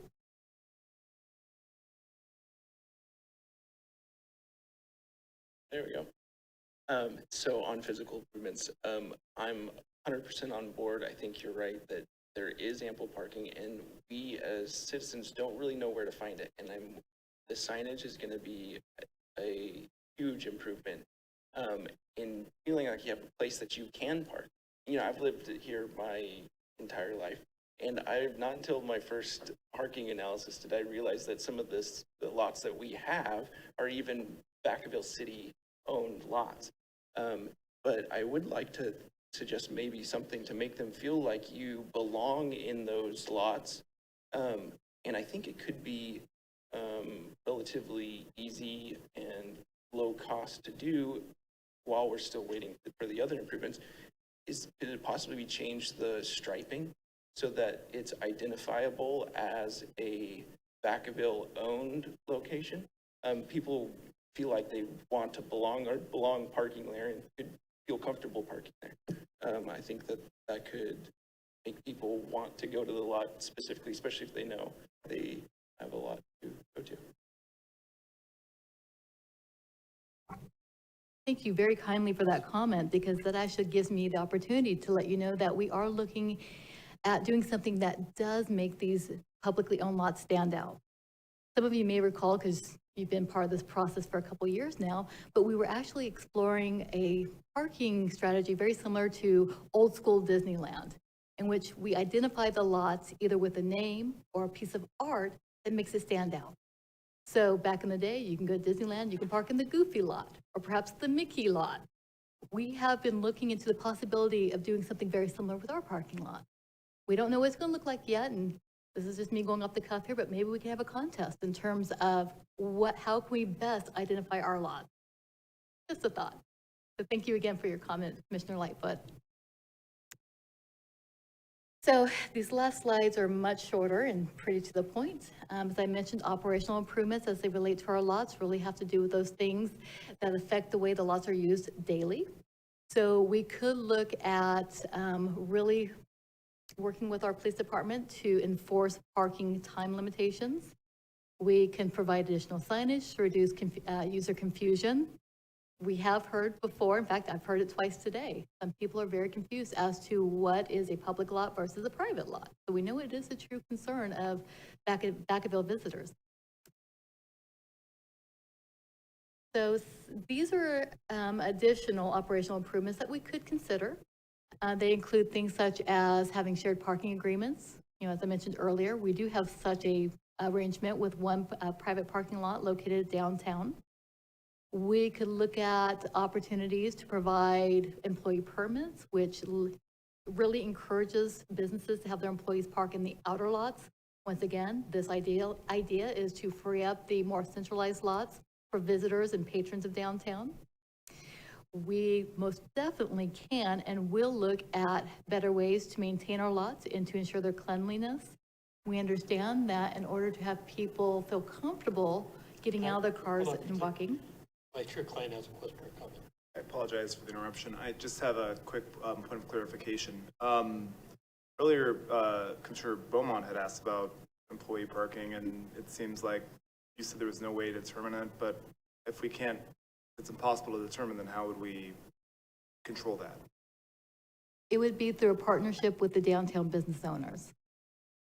So we have had business owners in the past, again, this is pre-COVID, where they did note that they were a bit frustrated that some of the other businesses, they had their employees, and sometimes it was the business owner themselves parking in front of their business all day long, and or they were taking up the prime spot. So really it does require the city to have an open dialogue with business owners and to work with our business improvement district to encourage those business owners, to encourage that there truly is an economic benefit to having their employees park a little further out so that we can free up those other parking spaces. Now, in all fairness, you know, I want to, full transparency here. We have received comments in the past about some businesses being open later than others, such as hair salon. And I don't want to stereotype anyone or any situation, but a lot of hair salons are staffed by women. And as you can imagine, as a woman in downtown, even though it's downtown Vacaville and it is safe, there is some concern about parking in those outer lots during hours of diminished light and having to walk to and from your car.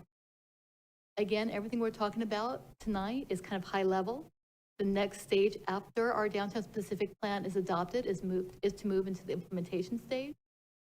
In regards to the issue of people not feeling safe walking from those outer lots in, we have been talking with some of the business owners specifically around the Triangle lot that would allow the employees to move into the interior of downtown after a certain time each day. So we really have, emphasized throughout the duration of our downtown specific plan, it is not the intention of the downtown specific plan to tell downtown business owners what to do. It has always been our intention to be a partner with our downtown businesses. For us, the city, to help our business owners will result in our business owners helping the city. So really, we're one and the same in terms of being on the same side of the equation as it pertains to the economic vitality of downtown. So as far as safety, I can't remember, I've read the plan, but the downtown specific plan, but doesn't it call for lighting to make things safer, things? It does indeed. I kind of moved over quickly just because I know this is kind of going long. We will be looking at lighting. Oh, pardon me, I got a little lost there. But if you haven't already, I highly recommend that everyone here tonight, as well as anyone who may be watching this, to take a quick look at Chapter 5 of our downtown specific plan. That is the implementation chapter. Keep in mind, still in draft form. We are still working on it. But it details all the things that we need to do to implement this plan.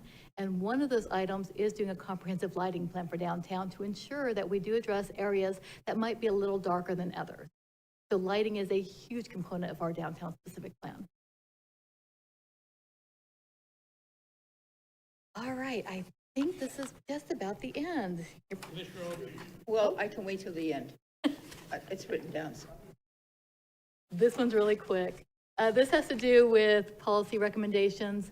These are things that we can consider either now or at a later date, and that has to do with things that we can change to continue to best address the issue of parking downtown. So that can include amending our zoning code to change the parking requirements. If it is the will of our city council, we could start fining people with citations and have that occur on an escalating scale. We could continue to work on supporting alternative transportation solutions, such as perhaps we want to look into bicycles or shared scooters, just an idea. And as I mentioned, because this is really important, we know we don't have a parking inventory problem now. We understand we have a parking management problem. We know the importance of making the actual experience from walking from those lots to the person's ultimate destination is critical. Even though this has been a very long presentation, I assure you there is so much more in our downtown specific plan that speaks to this very topic. We're going to do our best to really encourage and almost make it people want to walk, because there's going to be a lot to look at. We're going to have additional landscaping that will not only provide beautification, but also shade. We're going to have public art. We're hoping maybe we can get an art installation involved. There's also a call for an art master plan as part of our downtown specific plan. We're going to be looking at other amenities as well. So we understand we can do things better, and it is our plan to do things better. Now that said, if we're fortunate, we're going to have a very successful downtown, which may require additional parking needs. That's okay. We are committing ourselves to continuously monitoring parking as the downtown continues to build out. So I'm going to leave this here for the moment, but I have done a lot of talking. I would love for our Economic Development Services Director to tell you a little bit more about how this will impact our downtown economically. Forgive me. Okay. Oh, no worries. Good evening, Chair McCauley and Commissioners. Don Burris, Director of Economic Development Services here. I'm very happy to be able to present this to you all tonight. Tyra and our team has done a lot of work to really kind of get the word out about what parking and what our downtown can be in the future. I just wanted to share with you a little bit of information. I know oftentimes in some situations we have a lot of anecdotal information, but not a lot of hard data to support some of the findings. And in my 15 plus years of doing downtown development, which actually is one of the fun parts about economic development. And I know you're thinking, well, what does economic development have to do with downtown revitalization? So I wanted to share a few things with you. It's really all about the physical place. And the physical place has a significant impact on our business community. So the things that we do to improve that physical space actually can be correlated to an increase in revenue for the businesses. Our discussion around parking is decades old. It's usually referred to as the old suburban mindset that we apply to downtown parking. If you think about downtown parking overall, in most cities our size and in smaller communities, you know, the community itself was not designed to be vehicular. Our downtown was designed to be a pedestrian downtown. And that's cities all across America. So Vacaville is not any anomaly in this situation. So I've had the privilege to work with some of our country's top retail consultants who often delve into parking. And I just wanted to share a few things with you all so we could continue to put all of this conversation in context and how it really applies from an economic vitality perspective. So one of the consultants we had an opportunity to work with, and some of you may have been here when we had the charrette process for Green Tree, And we had a chance to work with Bob Gibbs, who literally is the foremost retail consultant in the world. We had a great opportunity to have lunch and dinner with Bob in our downtown. Downtowns are one of the things that are like special and near and dear to his heart. Although he helps to design and create retail spaces for the world's largest mall in Dubai, he still loves to come to towns like ours and help to revitalize little downtowns. So I want to share with you some of the things that he gave to us free of charge. And of course, I took plenty of advantage of asking him a lot of questions so that we don't have to pay for a study to answer some of the questions that we have about revitalizing our downtown. Commissioner Aldridge, I saw you kind of cringe when we mentioned parallel parking. So parallel parking actually is critical. And let me share just a little bit with you about parallel parking. Although it reduces the number of parking spaces or street parking, the inclusion of amenities such as street trees, planters with flowers, human-scale streetlights, colorful banners, benches, wider sidewalks to accommodate outdoor seating for restaurants and retailers, interesting store windows and attractive building facades can enhance the desire to walk and help reduce the need to park close to the final destination. Parallel parking and these amenities have been proven to encourage pedestrian foot traffic, which is crucial for nearly every downtown retail operation. We need people to walk. We need people to walk by every business and say to themselves, oh my goodness, I had no idea that we had X business in our downtown. My work in economic development is very deliberate. So as we've been courting new businesses to come into the city, I know you all have been hearing much about the work we've been doing with the biotech community. I make it a point to not have meetings at City Hall. I make it a point to have the meetings in our downtown. I make it a point to make them park as far as way possible to our meeting destination so that they can walk through our downtown. So since Journey Coffee is one of the newer businesses in our downtown, we try to hold a lot of meetings and all over the downtown. But if it's a newer business, I take people there to say, hey, we're highlighting this new business we have. Here is one of the responses that I've been receiving on a regular basis as they walk down Main Street to meet me at Journey Coffee. And they walk by pretty and chic.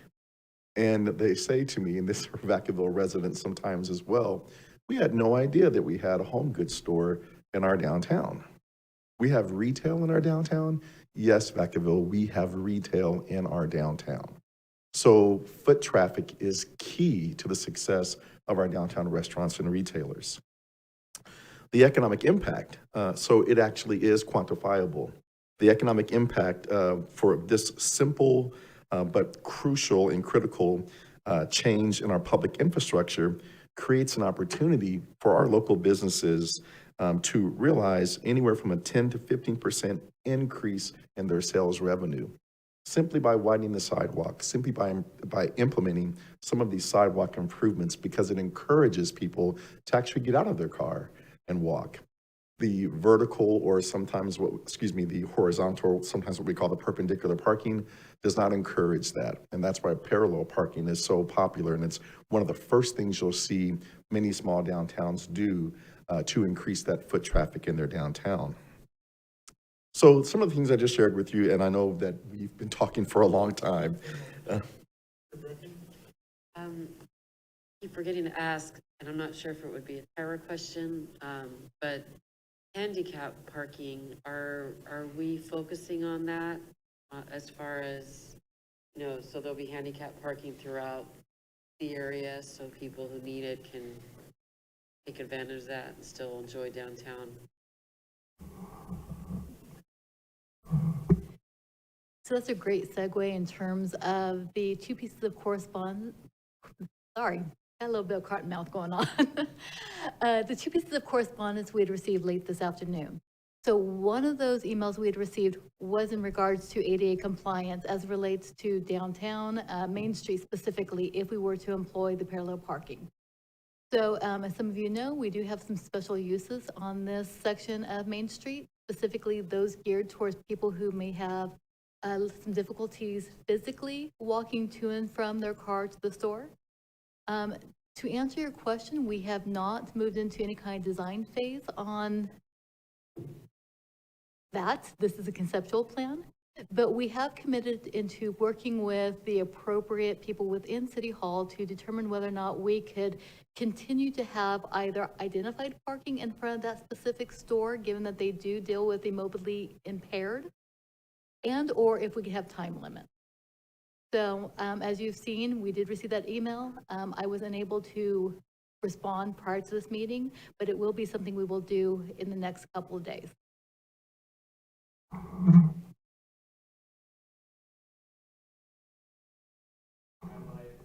Thank you. Okay, can you just highlight some of the public outreach that you've done on this? Because I guess I'm a little troubled that we have people thinking that streets are going to be closed, right? And I think at the last meeting I'd asked about the school board, so I'm just curious if you haven't really spoken about the public outreach, and I know that's part of the general plan, so it's relevant to this process. Well, it's only fair that you asked that question since I did touch upon history. But before I answer your question, may I ask for a little clarification? Are you asking about public outreach for the downtown specific plan in its entirety, or specifically about the concept plan before you tonight?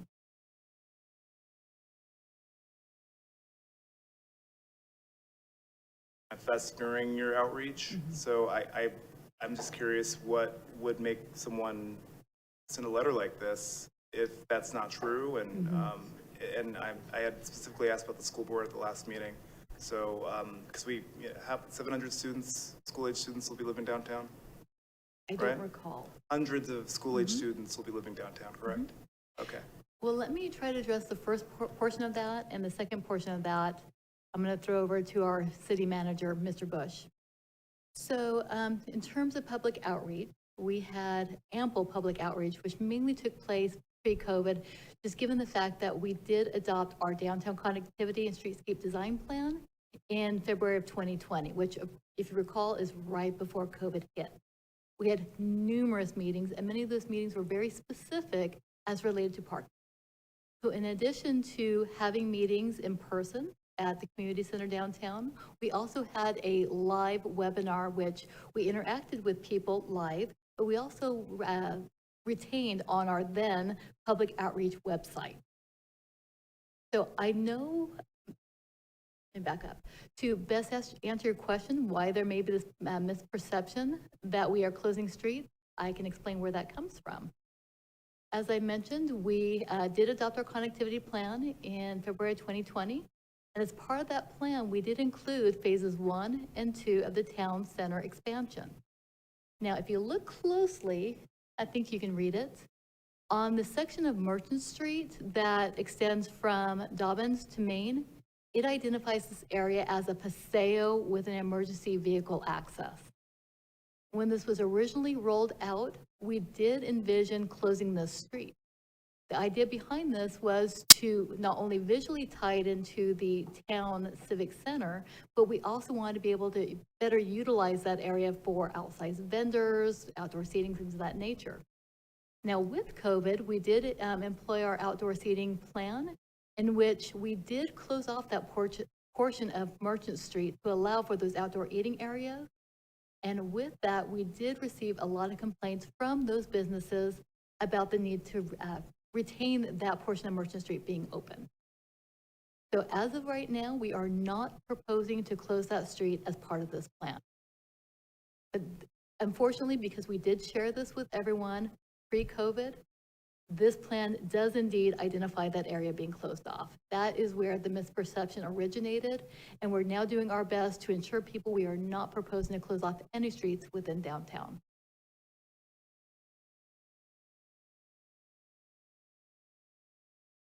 I'm sensitive to the public's, you know, if people take the time to write or show up at a meeting, then I think the underserved people who are, feel like their voices aren't part of this process, it's very important to just find ways to reach out to them. So social media might help. I don't know if there's a communications manager at the city. It's kind of out of my scope, right? But I do know that outreach is in the scope of planning. It's in our general plan. We say we do early outreach.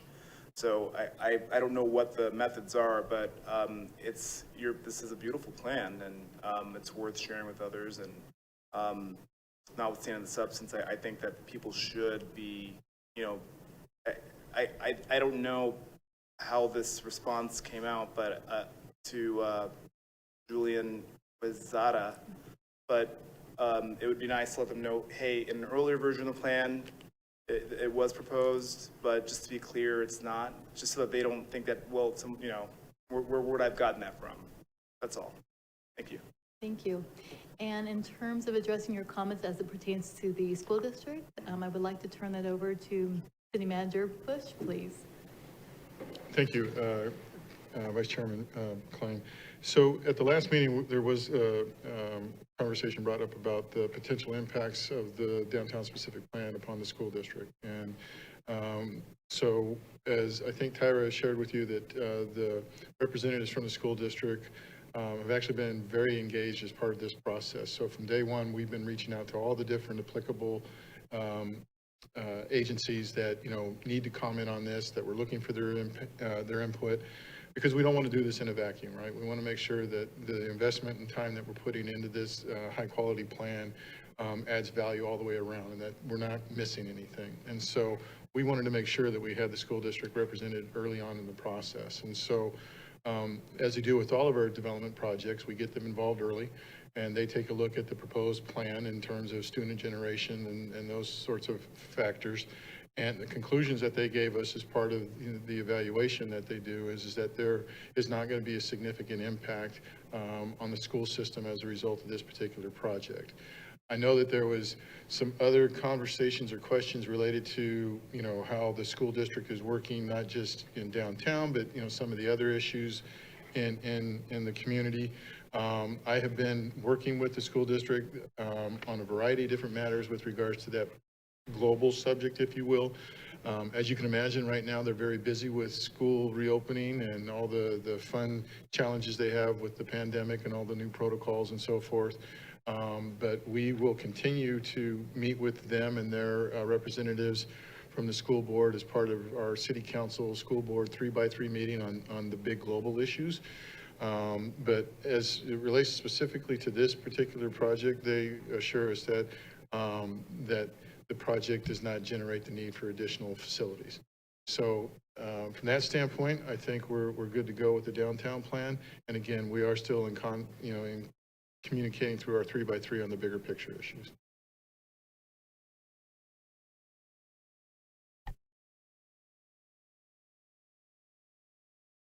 I would say that it's terrific. I am concerned that there are contradictory documents out there. The school, their impact nexus study did conclude that they're at capacity, right? And then this study that your consultants put out for this say that they have existing capacity. So there was a 2015 study that said that they were at capacity, and so they needed the statutory maximum for fees, for impact fees. So I guess I'm kind of confused about that. So school generation rates, student population rates change annually. You know, students leave, students come in, new developments happen. So, you know, when we talk to the school district about that, it ebbs and flows almost annually. And so as part of this particular project, we gave them, you know, the land use development assumptions for this project in, you know, the current time. And based on what they're seeing out there in all their, you know, schools in their network, they believe that they have adequate capacity.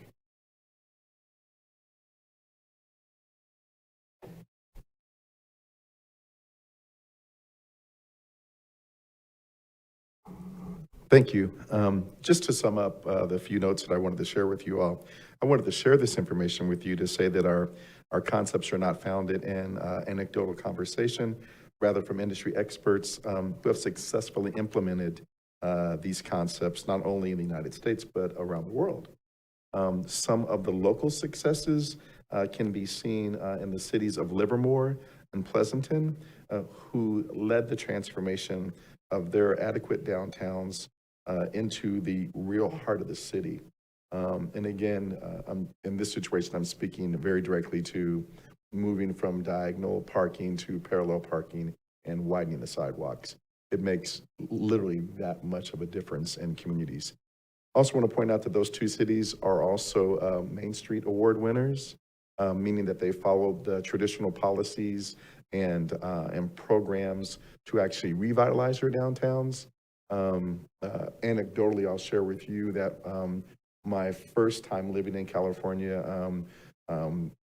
as an engineer and having to frequent Livermore, Livermore is not a very an attractive downtown at all. That's fast forward some 15 years and having completed that Main Street program, Livermore is one of the pinnacle cities downtowns in that county. So the programs work and they're tested, and those are things that we really need to bring into our downtown so that we too can have a more than adequate downtown, so we can have a great and attractive and alluring downtown. Thank you. Thank you, Don. Tyra, does that conclude your presentation? It does indeed. I'd just like to share with the public and the planning commissioners that the draft downtown specific plan is available on the city's website as shown here. And if anyone else would like to ask any questions or have a conversation with me, my contact information is located on this slide. So thank you very much, commissioners. Before we go to the public, I want to see what commissioners have for questions or comments. Commissioner Aldrich. Yeah, I just jotted down a couple things, and it's just me that can't parallel park. It's not just you. I have a Camaro and you can't see out of the back windows, or it's me. I will have to get it. I'll just park in the lots. Not a problem. I really like the extended sidewalk thing. I think that that's more fair than what we've been doing with the parklets in front of certain restaurants, because it gives everybody a fair chance to participate, not just certain restaurants and so on. So I love that idea. Well, it's not quite how Winters does it, but that's the type of thing you're talking about, is extending the sidewalks in little bulgy places like the Winters, right? Great. Yeah, I'm concerned about the hooking your phone up to looking for parking, because I visualize people driving around looking at their phones, not looking where they're driving, finding park. I don't know if that really happens, but I can envision that happening. And I think that's all I have. I just think the plan is fantastic. It's exciting. I love the different concrete, and I think it's going to be marvelous. So thank you for all of that planning. And yes, the charrette was amazing, wasn't it? It'll be one of the highlights of things that I've done as a planning commissioner. Thank you, I'm done. Commissioner Beaumont. Yeah, I'd just like to thank Tyra and her staff for taking public comments and refining your parking. To a 5-minute walk to downtown, I think is a more adequate and a much more marketable thing that we can market as a town, and that people would buy off on, and that it's much more manageable than before. So thank you very much. Other commissioners, before I go public? Then I'm going to open the floor to members of the public. While we don't have a decision to make this evening, we're still taking public input. Again, we'd like you to limit your comments to about 3 minutes. And at that point, the floor is open to any member of the public who wishes to come address us on this topic. Come on up, let us know your name, and go ahead and make your presentation. Hold on, let me turn the microphone on. You're good to go. My name is Lenore Moriarty, and I'm a 36-year business owner in the downtown area. And if you pull the microphone a little bit closer to you, it'll make it easier on us. Thank you. I have a lot of concerns. I ran out of space to write them down. I love the idea. I love the look. But having had my business downtown for 36 years, parking has always been an issue. I've amassed quite a sum of parking citations over the years, up until the city put in 10-hour parking spaces in the back of lot number 7. That was the best thing that ever happened to me. And I appreciate it because when I go into my business, I don't leave. I'm there all day. I don't have time to run out and move my car. I was told at one time that I should just move my car. That's very inconvenient for me. So one of my concerns was that in hopes that we are not losing any parking out of lot number 7, or maybe any of the other lots, that is a very popular lot. I have to agree with the comments that other business people have made in that employees and or business owners that work on Main Street are parking on Merchant Street. There's always been a parking problem on Merchant Street. A little more so now that the Cheers bar has a section blocked off, which was nice for the COVID. But routinely, I have product to carry to my customers' cars. These are cases of paper. I am concerned that I would have to shuttle those cases of paper way far away. Business owners are always, the ones that are on Main Street are parked right in front of our business throughout the day. I observe quite a bit out there. So that's an ongoing concern. I appreciate Don, I'm sorry, when you came, and he was the first person who ever came into my business and wanted to openly discuss the parking issue, and I really appreciate that. That I don't have a lot of time to converse with the city about these things. So that's, I was also wondering when the study was done, the parking study, because that, and I'm sorry, I missed the year that the study was done. 2019. 2019. There's a lot of new businesses that are about to go in on the Merchant Main area, right next door, the empty lot next to Merchant Main Street Restaurant, the old Wasserman building. I'm done. You're right at the end, so if you can do a quick wrap up. Okay, just those concerns, those parking concerns are very real and they are existing still. I have some issues with the study, but we can always talk about that further. I just wanted to make my point that I'm there every day and I see what goes on and where the traffic has issues. I park in lot number 7 all the time. Oftentimes, I have trouble finding a spot to put my car. And you and Dawn and Tyra know how to get hold of each other? We'll make sure before we go much further that you and staff have a chance to talk here.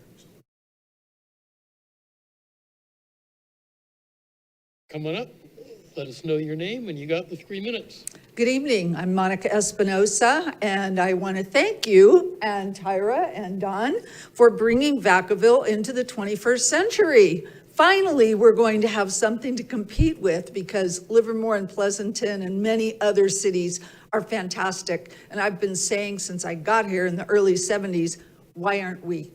Why aren't we fantastic? Lenore is one of my tenants. The other tenant is the one who, Julian from Town Square Barber.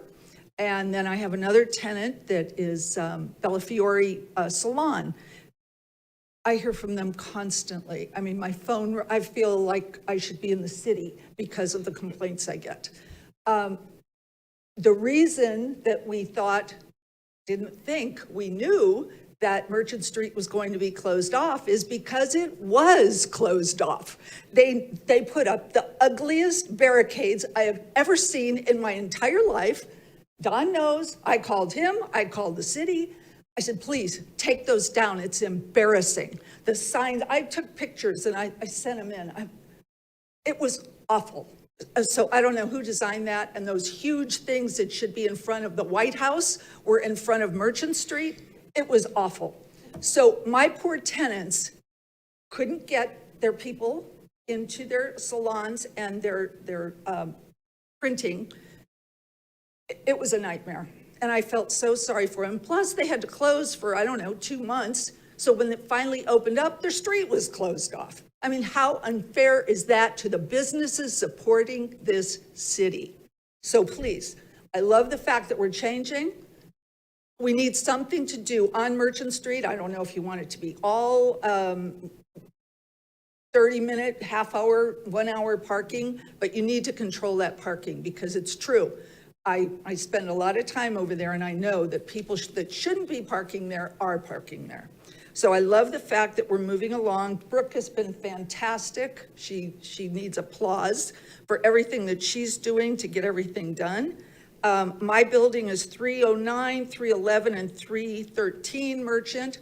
I bought that building for one particular reason, because it looked on Town Square. And during the pandemic, I called, and poor Don had to listen to me on a Saturday for probably an hour. I was relentless. I was furious. I was wild with anger. I sell real estate in this town, and I have for, I don't know, 40-something years. To see our town look like it did during the pandemic was an embarrassment. So, parallel parking, we need it. I'm concerned about the senior, I won't even say senior, I'll say seasoned citizens of this city. And I'm becoming one, and it's shocking. And you're right at your 3 minutes. Okay. So could go ahead and wrap up. So pretty anyway, quickly. we need to get them closer. 5 minutes in inclement weather for seniors is too much. It's lovely to say 5 minutes, and I can still do 5 minutes, even in the rain, but we've got to consider that. The other thing is, Wrap up. yeah, pretty much just closing. I love the fact that we're doing it. Please do not close Merchant Street, because if you do, if you talk about it, I will be up here every week that you're open. I will be at City Hall, and Aaron met me a few weeks ago at Leisure Town when we were talking. Don's sick of me, and poor Brooke, she gets my calls all the time. Thank you very much for considering this. It's going to be fantastic. Just consider those little points. Thank you.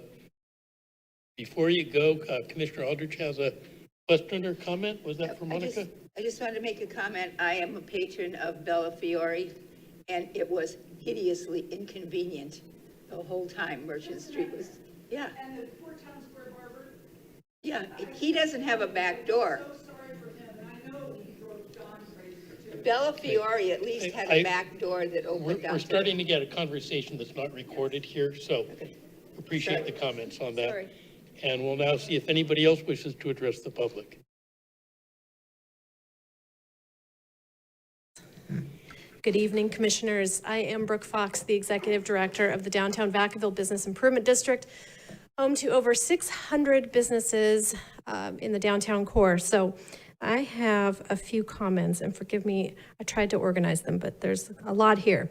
So I feel as though this plan is actually an important step toward building a retail and entertainment destination and, transforming our downtown in that direction, which is really the way we need to start envisioning it, right?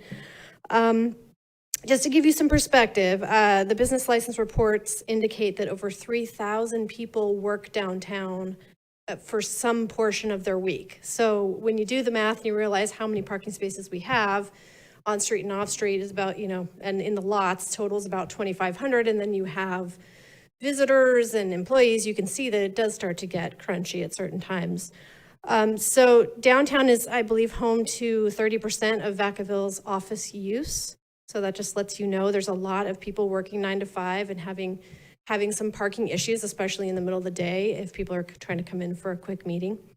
But it is time to refocus our parking assets and really think about encouraging people to park and walk in.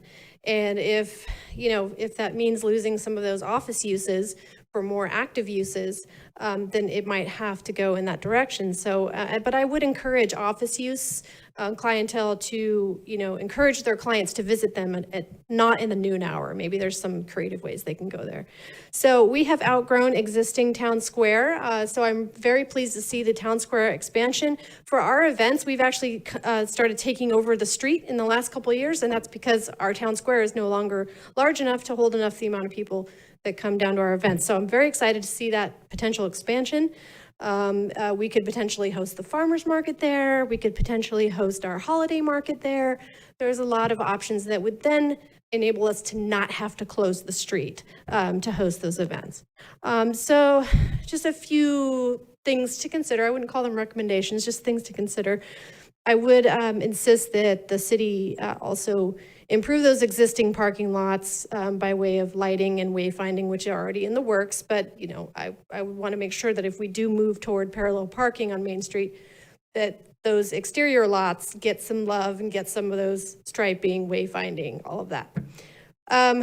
Please bring back parking enforcement. I know it is expensive, but it is the only way to make the business owners move from their spots on Main Street and Merchant Street into a lot. I've seen it and it does work. Okay, so also consider moving towards a pay-per-hour model of parking. Other things. We'd like to recommend that. At the time, start working on that wrap up. Okay, thank you. I have so many things. I would like to recommend that there would be a parking study done within a year of this change to see how it affects the downtown. In closing, loss of 60 spaces is a short-term gain, but a long-term gain. The thing that really put it over the top for me is the consideration that if the East Main project goes on as planned, it will be 76 residential units. That will be lots of pedestrians. Then when you also include the hundreds of Buckingham students that are now converging on our streets, we need those wider sidewalks for more pedestrian activity and flow. So thank you very much. Thank you, Brooke. Do we have any other members of the public wish to come up and address us on this? Then I'm going to close the public comment period and ask commissioners, again, we're not taking an action. We've heard a lot of detail on this. Any closing comments that you want to leave for staff and members of the public on this particular item? Looks like we do have, the vice chair has a comment or a question. Go ahead. I'm just not convinced about the parking, the parking picture. I don't think that lot parking is the best use of the land. I'd love to see a parking structure proposal. I know that that's a fraught topic. And I recognize that this is a very politically sensitive project that you're working on, and there's a lot of nuance to it. And it's easy for me to say, hey, let's build a parking structure. I'm not familiar with towns of our size that don't have a structure downtown. And that's an easiest, I know that I just take issue with the comment that we don't have a parking inventory problem, we have a management problem. I think that it's a mixed issue. It's never just one thing. And I do believe that if we were in wave a wand and we could all agree, let's have a free parking structure, we would take it, right? I mean, you can manage everyone parking in one spot, it'd be ideal. So I have not seen a parking structure alternative. I know that there are P3s, there are avenues to get to there. I'm from Central Coast, San Luis Obispo, Paso Robles area, and there are parking structures all over that little town of San Luis Obispo. I know Paso isn't a parking structure, really, but it's a tiny town, 26,000 people last I was there. Vacaville is 100,000 people. And for this downtown plan to work, I think a parking structure with P3 model would be ideal. But that's the ideal, sort of pie in the sky that I'm putting out there. And I don't want to take away from anything that you've done, because I know that this is a very difficult thing to do. So I commend you for everything that carrying the water on this. And I know economic development is a partnership there, and we need to clone Don. But I know you also work on Saturdays, Don. That sounds like a lot of work, but it would be great to see more of a realistic way to get to preeminence downtown, the parking structure and all that. So that's my only, I have other problems, but they're beyond your control. But excellent work, and just please do more outreach. Thank you. Commissioner Brecken. I also want to thank both of you for the excellent work you've done. And I just can't wait till this starts to be implemented. I mean, my question is, maybe we can do some kind of a phasing. So if somebody suggested, like, after a year, study how the parking is going with another parking study, maybe using different times. It just would seem that 12 or 13 lots take up a lot of space and are essentially dead zones where there's not economic activity. And if there, I mean, again, pie in the sky, but if there's a parking structure that could take up some of that lot space, and we can have those lots be centers of economic activity. So maybe we're talking phases. That's a thought. Thank you. Any other commissioners? Just a lot of work, and one of the things I appreciate most in the work is how often you cycle back to the business community, because as was said, they're the people that are paying so many of the bills, employing so many Vacavillians, and their input and concurrence in what we do is critical. So thank you for doing that. And I think that concludes with item 8A, since I see no more lights on. And we now move on to item number 9, which is status reports on development and major projects. Looks like starting with the building division, and Mr. Salazar is here. So Jay, come on up.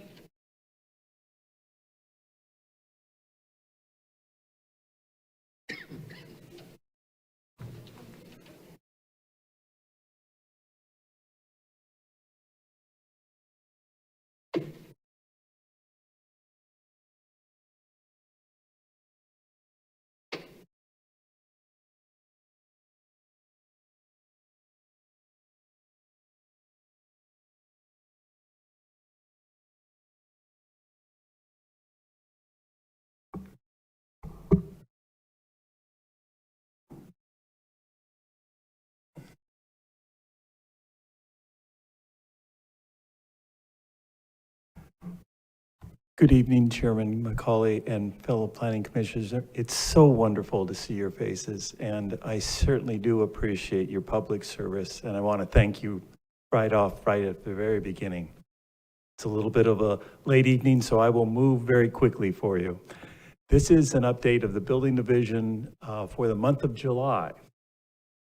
And so we're going to cover 4 things very quickly. We're going to cover July inspections, July applications, July permit issued, and as I always do, I include our efforts using the building standards to get at our ECAS goals. So July inspections, just a reminder that this city is divided into 6 separate districts, and the building staff is continually in each of these districts every day. So if you have a concern, or if a council member has a concern in their district, they should feel free to give us a call regarding any issues associated with building or or other issues associated with code enforcement. So July inspections, we completed 1,279 inspections with 3 inspectors. What I've done with this particular slide is give you a kind of compare and contrast with the previous fiscal years, our inspection activity over the previous fiscal year. So this particular slide includes 3 fiscal years. The red bar is the current fiscal year of July, and then the hashtag, the middle bar is last fiscal year, our inspection activity. And the third is the previous fiscal year. And what I've tried to do for you is give you a sense of what that activity looks like over the past 3 years. And then you can kind of see it's pretty consistent across the board. We don't anticipate too many changes this fiscal year. So we'll probably be seeing very similar activity. Those 1,279 inspections are covered by 3 inspectors. Our 3 inspectors are Fabiola Bastalea, Tim Hallett, and Greg O'Kander. And of course, whenever somebody's off, I always pick up. So that's my name at the very bottom.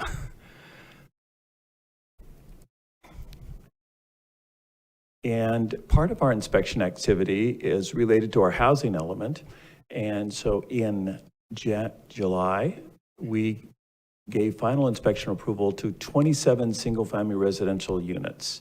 And I've also created a little compare and contrast slide with the same level of activity in previous years.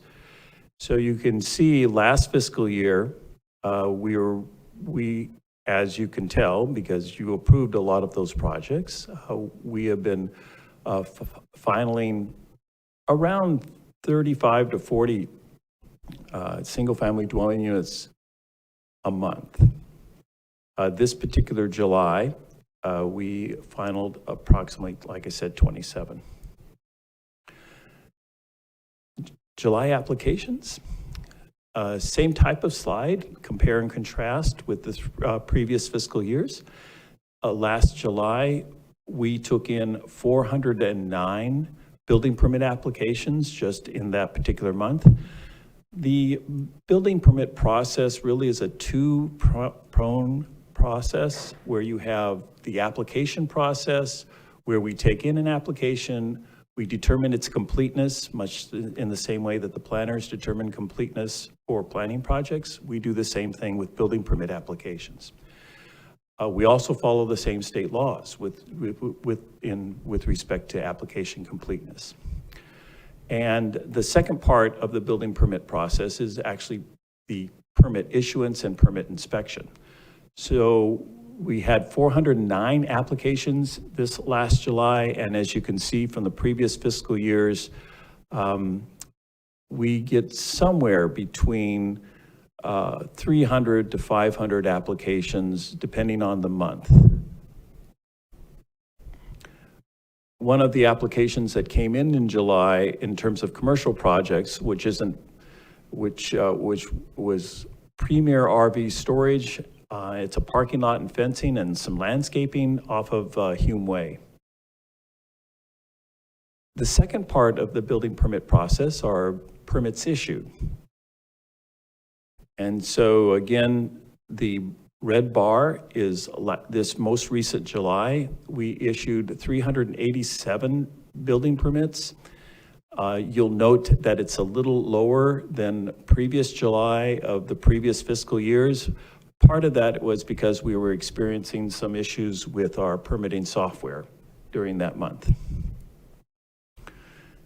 Our permit processing staff, Kristen Botello, she handles all the major permits, does all the fee calculations and analysis with respect to determining application or building permit completeness with respect to development agreements and ensuring that all the proper fees have been collected, not only the adopted fees that are in our ordinance, but also any additional fees that might be included in a development agreement. Debbie Fowler and Rebecca Diaz are our other two permit processing staff. They handle moderate and minor permits, and they processed 285 permits in July. And last but not least, our energy conservation action strategy.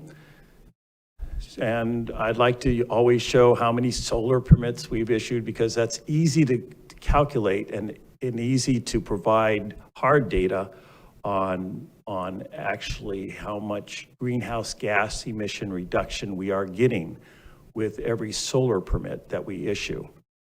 So in July, we issued 117 solar permits.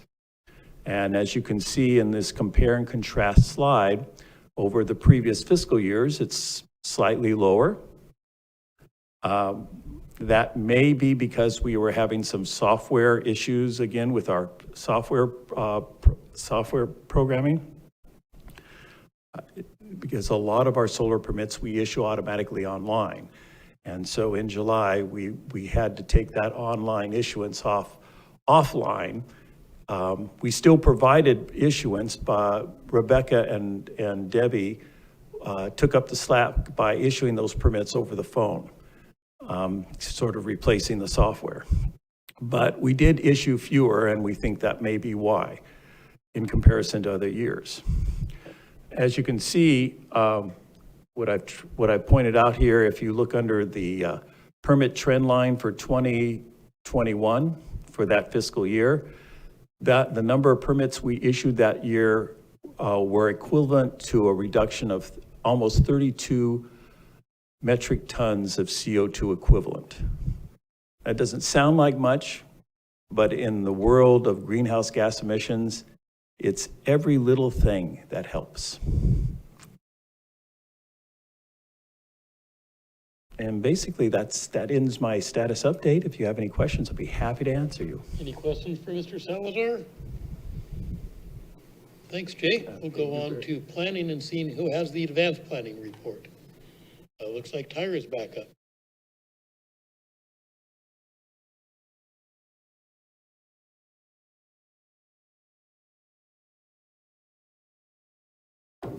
So this is going to be very short and sweet because tonight you've seen two of the projects that Advanced Planning is currently working on, and that included working with our Public Works Department on the BMT/ECAS/supplemental EIR. And as you very well know now, after a very lengthy presentation, we are getting close to getting our downtown specific plan scheduled for adoption hearings this fall.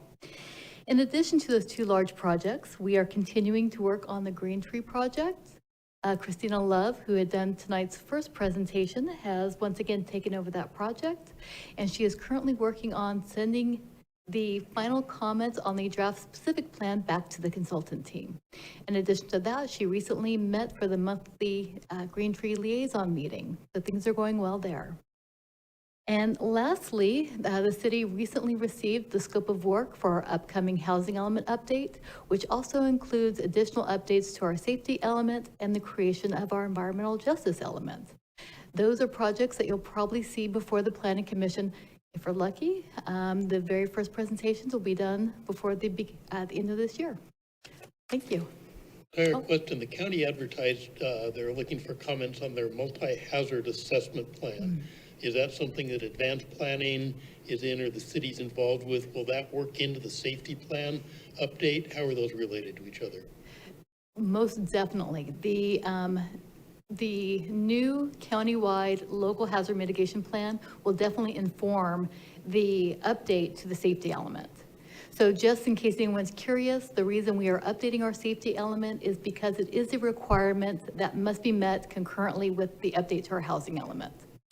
And then one additional thing on the ECAS, one of the ways that the city could save some energy is not make the commission chamber such a nice box.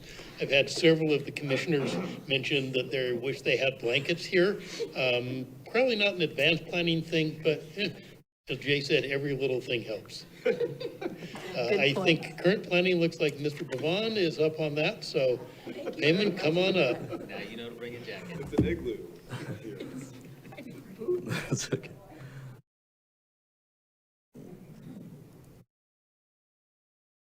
Good evening, everybody.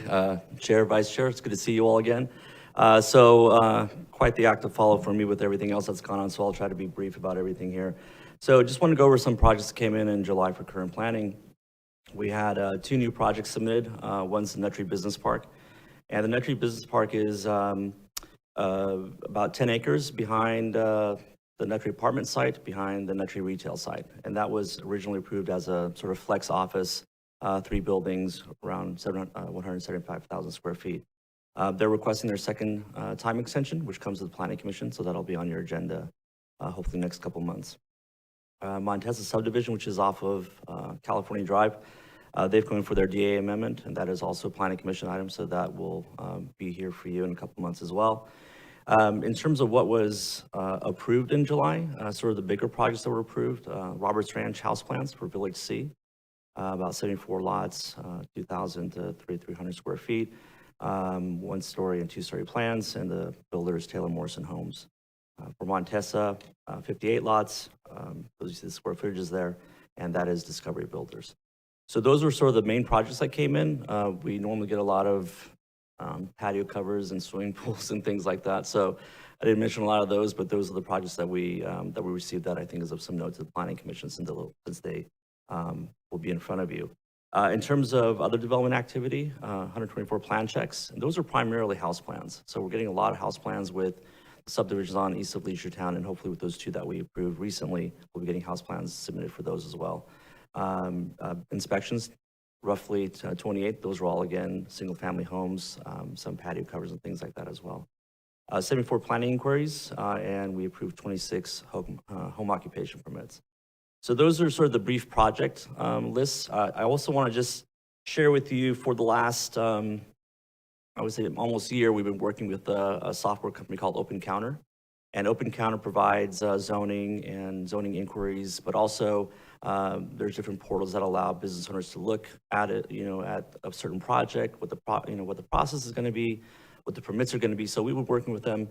We had a soft launch of the software program, and what we did is we asked about 10 or 11 folks, business community, small business owners, developers, local engineers, and local residents who've sort of shown an interest and been involved with either planning commission items or city council items. So we asked them to test this for us and see how it's going to work. So far, it's been good. I think some of them were so excited they tried to get a permit out of it, but it's not set up, formally yet.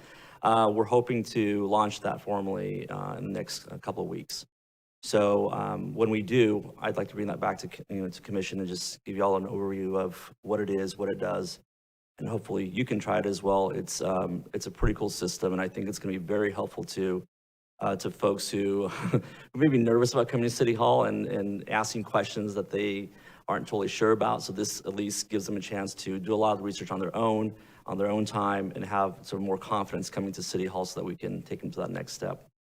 In terms of the bigger projects, we're also slowly but surely trying to get our code update comments prepared for our consultant, and put that together and have them take a look at it.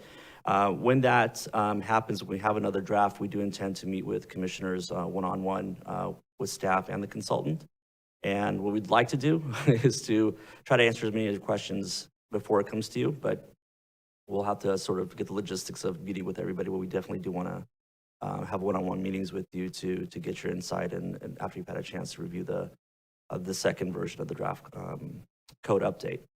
Another sort of major project that we're working on as well is Lower Lagoon Valley. We're working with the developer to review their rough grading plans for one phase of the project. So we've provided some comments, we've met with them, and we're also going over the mitigation monitoring reporting program to make sure all the CEQA documents have been prepared. And the biological and cultural are pretty much done. There's some outstanding ones regarding tree removal or minor issues that we're working through as well. So that's, in a nutshell, some of the things that we're working on current planning. I'm happy to answer any questions. Any questions for Mr. Pavon? I see a couple. So Commissioner Brecken. So for Lower Lagoon Valley, the CEQA is not done then? You're still having to do the CEQA? I was confused about that. No, the CEQA is done. So the mitigation measures that were approved or adopted by council back in the early 2000s required that they perform certain activities as they get ready for grading. So prior to breaking ground is where you get a lot of the biological and cultural requirements to make sure that they've done their pre-construction surveys, make sure they've provided training for culturally sensitive areas. So all that's been done. It's and we have those documentation. We have documentation for the permits and everything that's been done for biological and cultural. But there are 50 pages of mitigation measures and responsibilities that some fall on public works staff, some on redevelopment staff, and so we're going through those, and they're aware of them. But just want to give an update on where that's at. Thank you, Commissioner Beaumont. Damon, I just have a comment about one-on-ones with the commissioners, and it better happen before March of next year because you're going to see a lot of new faces up here probably. So it'll probably be April of next year then. Well, I'm just saying, if you have these one-on-ones and it doesn't come up before, I'm just saying that there's going to be some changeover. Yeah, we certainly plan to do it before then. Commissioner Vice Chair Klein. So the DA amendment, is that a merit proceeding that results, or what so that one's a little interesting. I think folks are starting to submit DA amendments just in case for that particular subdivision. They had to have certain things done by the 5th year, and they're asking to increase that to the 6th year. But my understanding is also they're pretty close to recording their map, so they may not need to. That may get withdrawn ultimately. But they're, I think, trying to be on the safe side and getting an application in. But we've been reviewing their improvement plans and have, commented on their final map, so they may have all those done and won't need an amendment. But I think folks understand that the DA amendments weren't the the automatic approvals that they may have been in years past. So we've, using both the planning commission, comments that have been made, but also just our own relationship with these developers, we've been very honest of, look, fine, bring your application in, but do what you can to get these things improved. And we do have some of those DAs that have expired. And so there's some work to be done on our end in monitoring those, but also developers end to make sure they perform those improvements before the time's up. Gonna wait till next April. Thanks, Dave. We'll bring that back next April or whenever Commissioner Beaumont isn't here, I guess. We now have the director's report. So I guess I turn to the other side. We have Aaron and Aaron, and I will work on my pronunciation so you know which one of you I'm addressing, but directors and managers report. So thankfully, Tyra and Paymon kind of took my reports. So they gave you an update on, what's upcoming items for the Planning Commission. And there is really no action from the City Council that related to Planning Commission actions or vice versa. So there isn't really a whole heck of a lot to share. And I'm going to do you a big favor. You won't have to worry about inviting me anymore because I'm gladly turning the reins over to our new Community Development Director, Erin Morris. We're thrilled to have her on the team. I know she's going to do a great job for you, and I think you've all hopefully got a chance to meet her before the meeting started. But I leave you in good hands. I do want to thank you for allowing me to crash a few of your meetings. But I'm leaving you in good hands with the entire planning team and building team. And so thank you very much for this opportunity, but we're glad she's here. Aaron, before we get things over to wrap up and commissioners' comments, any hello or introductory comments you wish to make here and for the public? It's late, so I will be brief. I am delighted to be here at the City of Vacaville. I've had a great start. Everyone in the department has been very friendly. I'm starting to meet folks that don't work for the city. I will be, Nancy's going to be reaching out to each of you. I'd like to set some time to get to know you a little bit as commissioners. But again, I'm just thrilled to be here, and I'm looking forward to working with all of you and with the community. Welcome. We'll wrap up with commissioner comments. My only one is, Doug, thanks a year and a half for saying we should start meeting at 6 rather than 7. Given how late the meetings go, you definitely get a couple of extra gold stars for that one. Any other commissioners have final comments before we wrap up? See none? We are wrapped up. Good night, Vacaville. This meeting is adjourned.